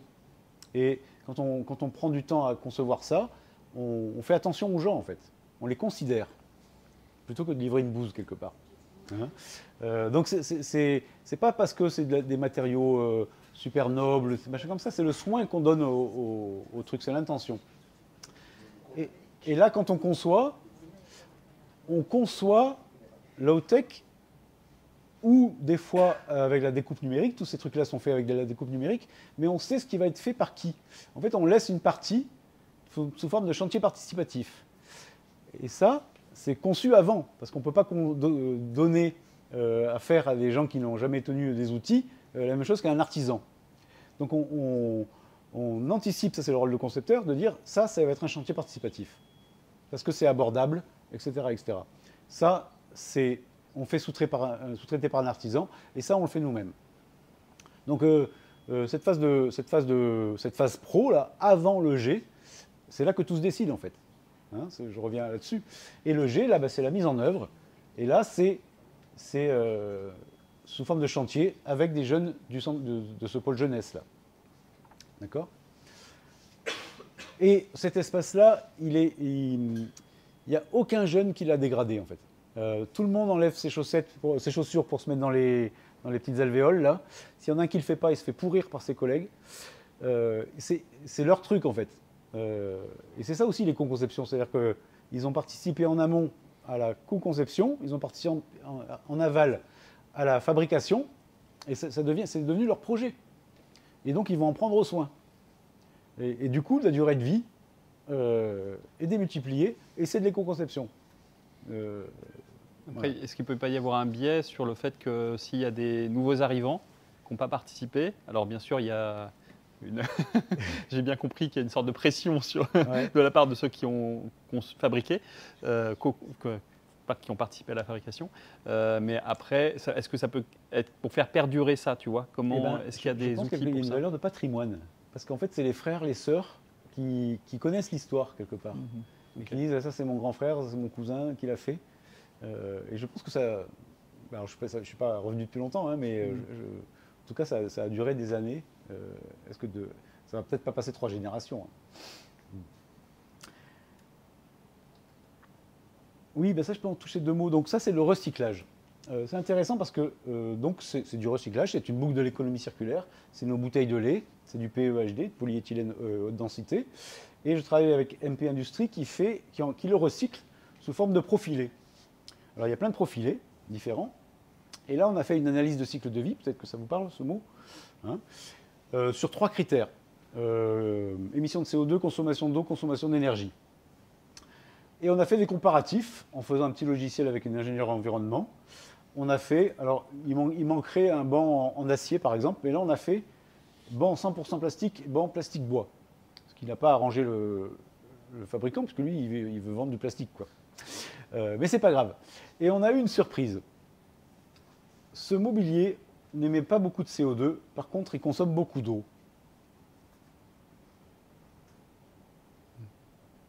T'en as peut-être parlé avec les pots de yaourt, non ? Non. Non, c'est pas ça ? Ah.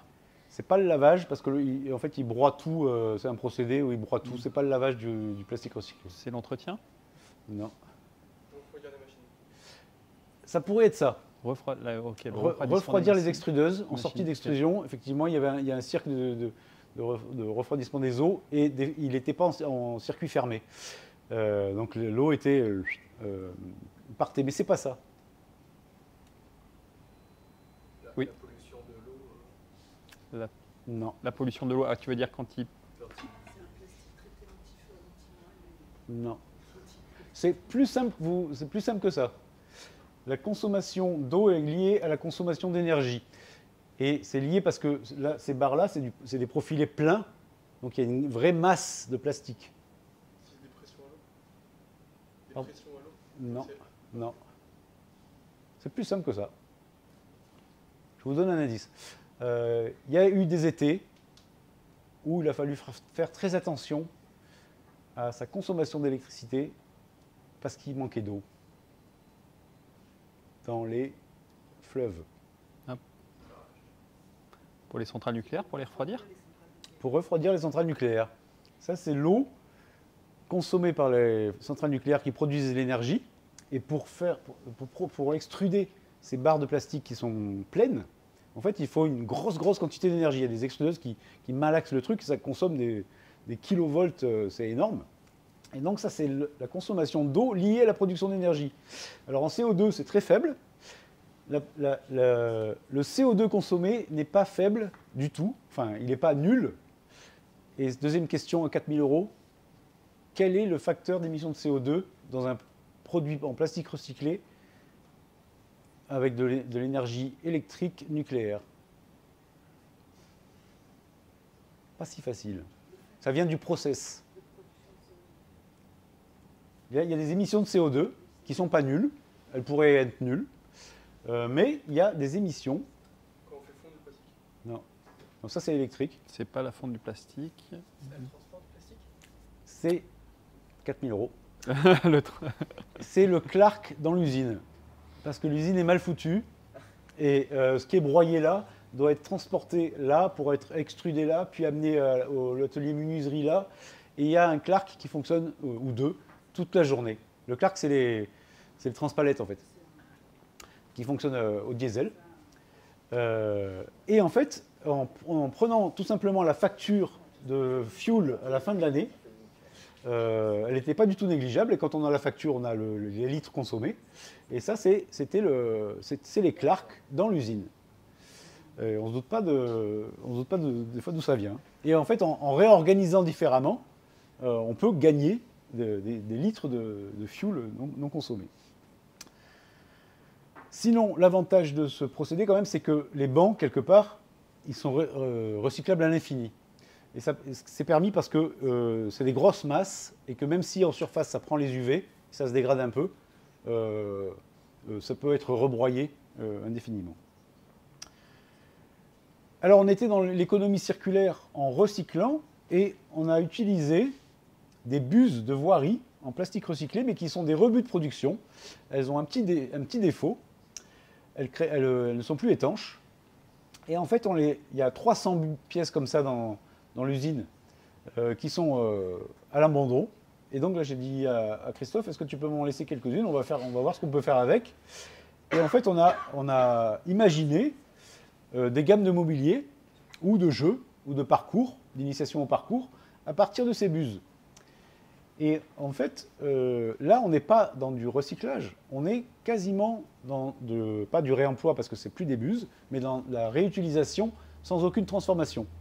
On prend le truc, il existe déjà, et on a une grosse partie de notre équipement en fait.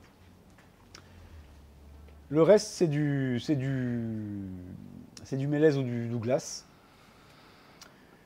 Et en fait, ce que je trouve intéressant dans ce projet, c'est que on ne cherche pas à rester dans la typologie du mobilier urbain. En fait, on prend le truc et on voit ce qu'on peut faire avec. Et du coup, ça change complètement ce qu'on a l'habitude de voir. Et c'est presque une opportunité quelque part. On peut créer les équipements de différentes hauteurs. Et là, ça a été co-conçu avec les animateurs qui nous ont dit je voudrais une espèce d'espace agora avec mes minots. Et voilà un peu comment ça peut se traduire, comment ça peut prendre forme. Pour un autre projet avec ce produit-là, on a fait un bilan carbone. Donc j'ai considéré les buses comme zéro, puisque c'est un rebut de production. On a tout pris en compte. Le bois, c'est du mélèze issu d'une forêt locale, moins de 30 km. Et on a pris en compte la quincaillerie en acier, parce qu'il y a quand même des boulons et quelques pièces de jonction. Et ce qui aimait le plus, finalement, c'était notre transport, puisque entre Aix et Digne, il y a je sais plus combien, 80 km, et on a fait plusieurs fois l'aller-retour avec un petit camion. Et c'est ça qui était la plus grande partie de nos émissions de CO2. Même si on a dormi plusieurs fois sur place, on a fait un Airbnb et on a essayé d'être le plus exemplaire possible. Mais voilà, on a poussé un peu l'exercice jusqu'au bout en disant c'est quoi nos émissions de carbone dans ce projet-là. Ça veut dire que dès que tu fais un projet, tu fais une évaluation environnementale? Pas systématiquement maintenant, parce que maintenant, j'allais dire, j'ai une trame où je sais ce que je vais utiliser et pas utiliser. Si j'utilise de l'acier, je sais que j'ai pas le choix, quoi. C'est parce que là, je peux pas faire autrement. Et quand tu en fais, tu le fais avec quel type de logiciel? Eh ben, avec le logiciel qu'on a mis au point, D'accord. avec En interne. l'ingénieur environnement, là, Ok. qui n'est pas un logiciel sur le marché, mais qui est très précis par contre. On peut rentrer les rondelles, quoi. Mais par contre, oui, depuis quelques années, là, il y a pléthore de logiciels de calcul. Hein, c'est difficile de s'y retrouver même. Mais je suis de l'ADEME et je crois qu'il est... Comment il s'appelle maintenant? Avant, c'était bilan produit, maintenant, c'est la base impact. Base Impact, voilà. Donc, il y a comme... Empreinte. Ah, empreinte Oui, maintenant? ça Ok. s'appelle Empreinte. Donc ça a ouais. changé de nom, ok. Ouais. Bref, on est encore pile poil dans les low-tech. Je vous présente différents outils de sensibilisation aux énergies solaires. Donc là, ce sont des cuiseurs solaires. C'est quoi la différence entre un cuiseur et un four? C'est pour monter plus haut en température.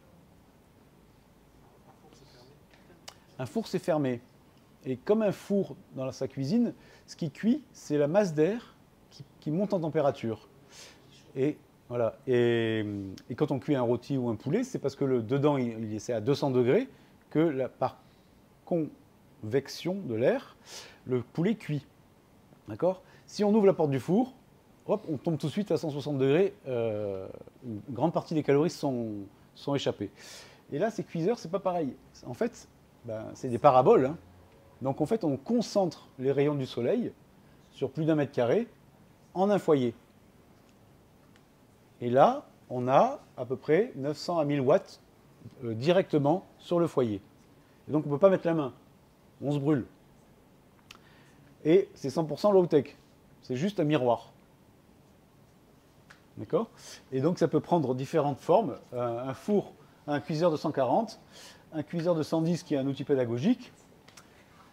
En parlant de low-tech, là c'est un bon exemple. C'est un bon exemple, je peux en parler 2 secondes. Au départ, ces cuiseurs, on les faisait en bois. On faisait découper nos pièces numériquement. Et en fait, les gens qui les utilisaient, ils les laissaient dehors dans le jardin. Alors qu'on leur disait, attention, le bois, il ne supporte pas de rester l'hiver dehors. Et au final, les cuiseurs se dégradaient. Et qu'au bout d'1 an ou 2 ans dehors, parce que les gens ne les rentraient pas, ils étaient inutilisables. Et donc là, c'est l'usage des gens qui disaient au départ « Oui, on va les rentrer », puis après, au bout de 3 fois, flemme, qui nous a fait changer de technologie. Et on a dit « On va prendre de l'acier galvanisé découpé au laser ». Et donc là, toutes ces pièces-là, c'est de l'acier en 3 mm découpé au laser, donc c'est de la high-tech. Mais par contre, est-ce qu'on le voit? Toutes ces pièces, ce qui est intéressant, on le verra après, c'est qu'en dessinant ces pièces-là, donc c'est moi qui conçois la façon dont elles vont s'imbriquer sans boulon. Hein, il faut que les gamins puissent les assembler sans qu'il y ait de boulon, en fait. Donc c'est un assemblage en quinconce. Et je dessine l'endroit où je vais plier. C'est-à-dire que je fragilise la pièce là où je vais pouvoir plier à la main à la fin. Donc je me sers d'une high-tech pour dire, après, une fois que j'ai reçu mes pièces, elles sont toutes à plat. C'est moi qui les plie avec ma petite plieuse ou même avec une coudeuse ou même à la main. Donc ça me coûte beaucoup moins cher de le faire moi-même que de le faire plier, surtout que c'est des petites séries. Donc en fait, je me sers de cette high-tech pour pouvoir faire mieux du low-tech, quelque part. Et c'est pour ça que je trouve que ça... Enfin, là, c'est pertinent pour moi, la découpe laser. Et en termes de biomorphisme, j'essaye d'alléger, on va le voir... Après, tu as combien de projets à présenter, Yannick? 42.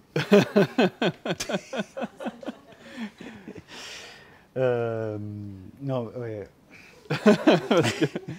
Parce qu'on pourra après continuer avec les étudiants pour continuer à discuter. Et puis comme ça nous permettra de...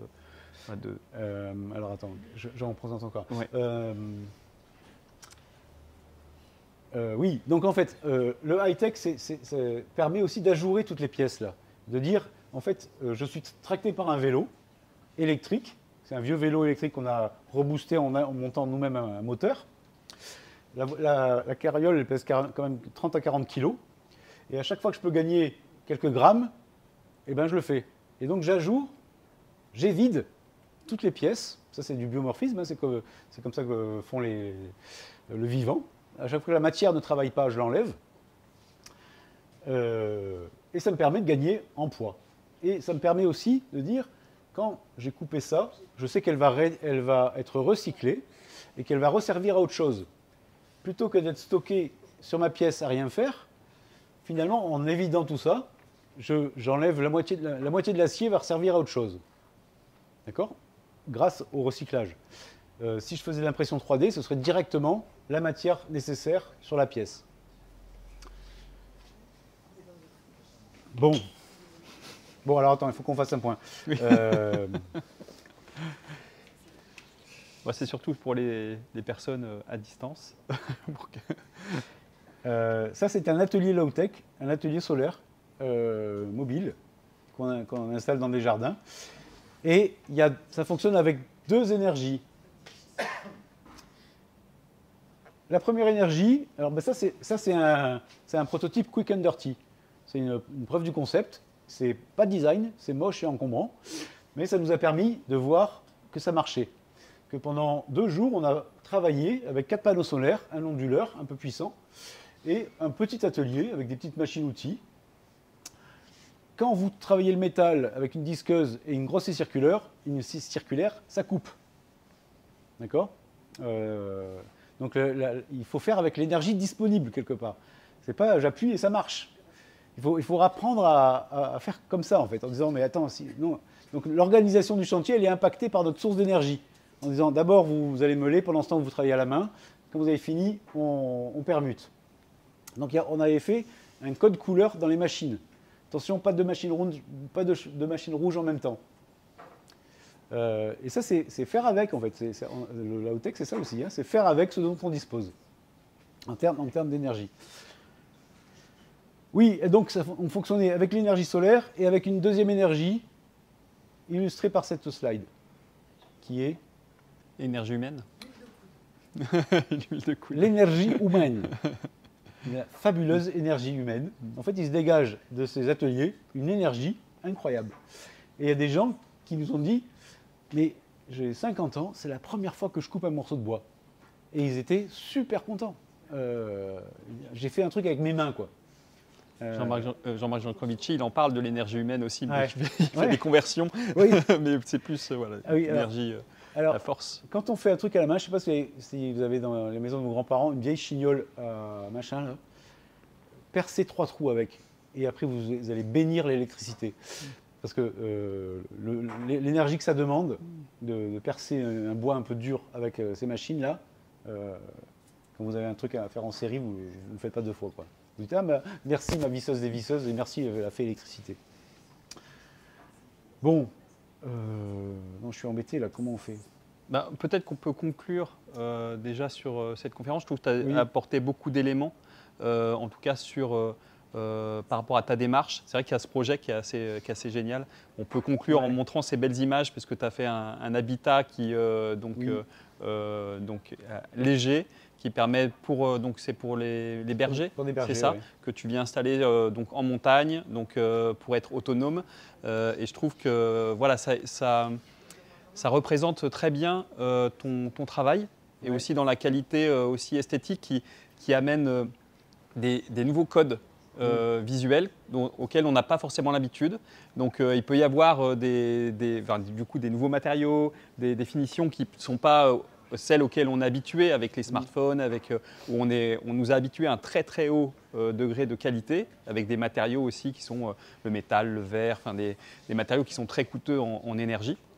Et donc je trouve que voilà, ce que tu amènes dans ta démarche, c'est ça, ces nouvelles esthétiques aussi, nous familiariser avec ces nouvelles esthétiques, parce que ça va être pour moi, d'après moi, les esthétiques aussi de demain.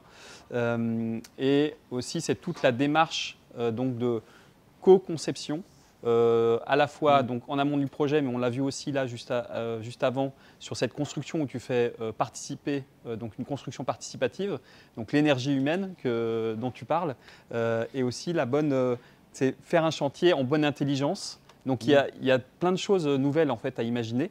Et je pense que c'était aussi ça l'objectif de cette conférence pour vous les ingénieurs de demain. Vous allez être vous êtes de toute façon sensibiliser au low-tech, etc.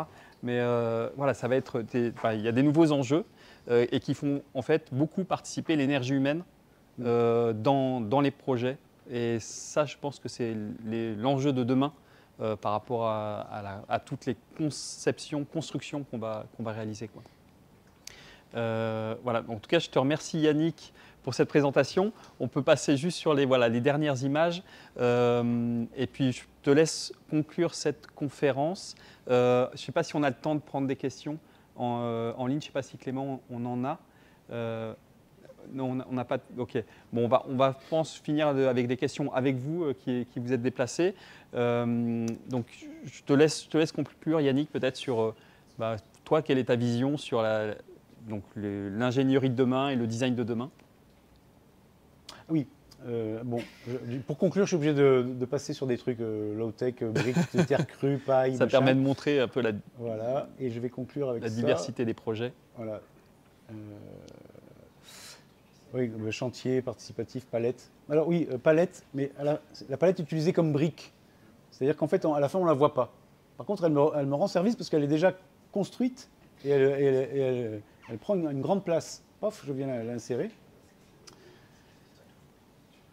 Oui, voilà aussi des palettes qui, à la fin, sont invisibles, en fait. Quand il y aura les banquettes dessus, la palette m'a servi de structure, mais à la fin, on ne la voit plus. Et je m'autorise de l'habillage. Oui, alors je vais conclure. Ce n'est pas ma vision de l'industrie. Hein. Je conclue sur un projet sur lequel je suis, là, qui est l'anti-DD. C'est le DDD. C'est le dispositif Ding Ding. Donc, c'est une voiture de la Poste qui est munie d'un klaxon qui fait Ding Ding, parce que elle livre les colis en ville. C'est une vraie cloche, low-tech, avec un carillon qui fait le Ding Ding sous le capot. Elle est électrique, elle ne dépasse pas les 50 km/h. Et ce sera notre prochain dispositif d'intervention dans des écoles pour revégétaliser les cours d'école. Et pour faire un petit peu l'école dehors, travailler avec la nature, etc. etc. Et donc, je parle de ça parce que c'est une blague, mais ce n'est pas une blague en fait. Ça existe vraiment. Tu le fais. Et on va vraiment le faire. Et pour moi, c'est un exemple de ce qui est possible de faire à plus petite échelle. La limite de la voiture, on ne va pas à 200 km avec cette voiture, on est à 30 km. Donc on va travailler dans un petit périmètre. Si on voulait travailler ailleurs, il faudrait presque qu'on trouve une agence des confrères qui disent, avec qui on dirait, fais-toi ton dispositif Ding Ding et travaille dans les écoles de ton secteur.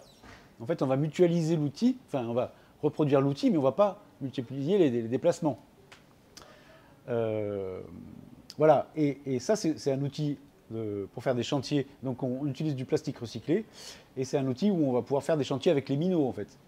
Parce que, oui, tout ça, c'est des briques de Lego. Ce que vous voyez là, c'est des briques de cette taille-là, à peu près, qui sont l'agrandissement d'une vraie brique de Lego. Donc, avec les gamins, on va faire les maquettes en Lego. Après, on va arrêter le projet, et on va revenir 10 jours après en disant, voilà, maintenant les briques sont là, on le fait pour de vrai. Et avec des maillets en caoutchouc, ils vont construire leur aménagement. Voilà. Donc ça, c'est une des possibilités du truc de demain. Mais sinon, plus globalement, aujourd'hui, l'ingénierie de demain, elle repose dans la fabrication additive. Et, enfin, alors là, c'est peut-être c'est pour conclure. Hein. Mais en fait, l'industrie, aujourd'hui, c'est quelque part, à différents endroits de la planète, des outils hyper performants pour sortir à grand débit des objets. C'est tellement performant que la matière qui alimente ces industries, elle vient de partout dans le monde. Des minerais, du cuivre, des outils, machin, je m'apprévisionne partout dans le monde. Je concentre ça sur cet outil. Et cet outil il crache tellement de produits que je repars partout dans le monde. Parce que je peux pas. Une fois que j'ai alimenté autour du truc, le marché est saturé. Ça, c'est l'industrie d'aujourd'hui. Et l'industrie de demain, j'ai un endroit hyper polyvalent, enfin pour moi, hein, où je peux répondre à plein de besoins différents en utilisant les ressources du territoire, et je réponds à petite échelle. Par contre, je suis hyper diversifié. Je peux réparer une machine à laver, je peux faire un petit véhicule, je peux réparer un truc électronique, je peux reproduire, je peux faire une maison entière imprimée en 3D. En fait, le lieu de production, il est équipé d'outils 3D, métal, terre, cru, plastique, tout ce que vous voulez, qui lui permet de s'adapter à une grande variété de choses à produire. Et donc dedans, dans cet espace idéal, il y a des designers, il y a des ingénieurs, il y a des architectes, il y a des menuisiers, il y a des spécialistes de la commande numérique. C'est une espèce de tiers-lieu géant, avec des capacités quand même. Il faut de la découpe laser, il faut de l'impression 3D. C'est pas que des palettes et un marteau. Hein. Mais voilà, au lieu de dire, je suis tellement spécialisé qu'il faut que je fasse venir tous les produits de très loin et je les recrache de partout dans le monde, je dis non, je ne suis pas spécialisé, je travaille avec les ressources dont je dispose autour de chez moi, et par contre, je suis très diversifié. Je peux répondre à plein de demandes différentes. Bon, bah, il faudra qu'on discute ensemble parce que c'est exactement ce que le Design Spot souhaite mettre en place à l'Université Paris-Saclay. C'est-à-dire qu'on a un Fab Lab à côté, on est en train de mettre en place une matériothèque avec des matériaux issus du tri, entre autres, pour prototyper, fabriquer facilement localement et rendre autonomes les laboratoires, les porteurs de projets dans la fabrication de leurs solutions avec effectivement tous les outils dont tu parles, impression 3D, commande numérique, etc. Mais aussi des choses très simples, une scie, un cutter, ouais. Qui permettent déjà de prototyper, maqueter et puis ensuite donc de faire des premiers jets et ensuite d'arriver à un produit final. Donc je pense qu'on sera amené à discuter ensemble pour la suite de ces projets. Bah, bien volontiers. Bon, Yannick, merci beaucoup. Je veux vous remercier, j'ai beaucoup parlé. Et heureusement que je t'ai arrêté parce que j'ai vu tous les projets après.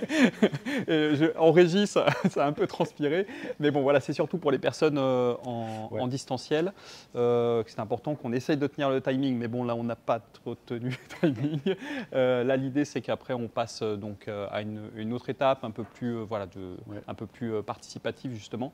Et puis, ben voilà, merci beaucoup. Merci à vous de vous être déplacés jusque-là. Et je vous dis à très bientôt.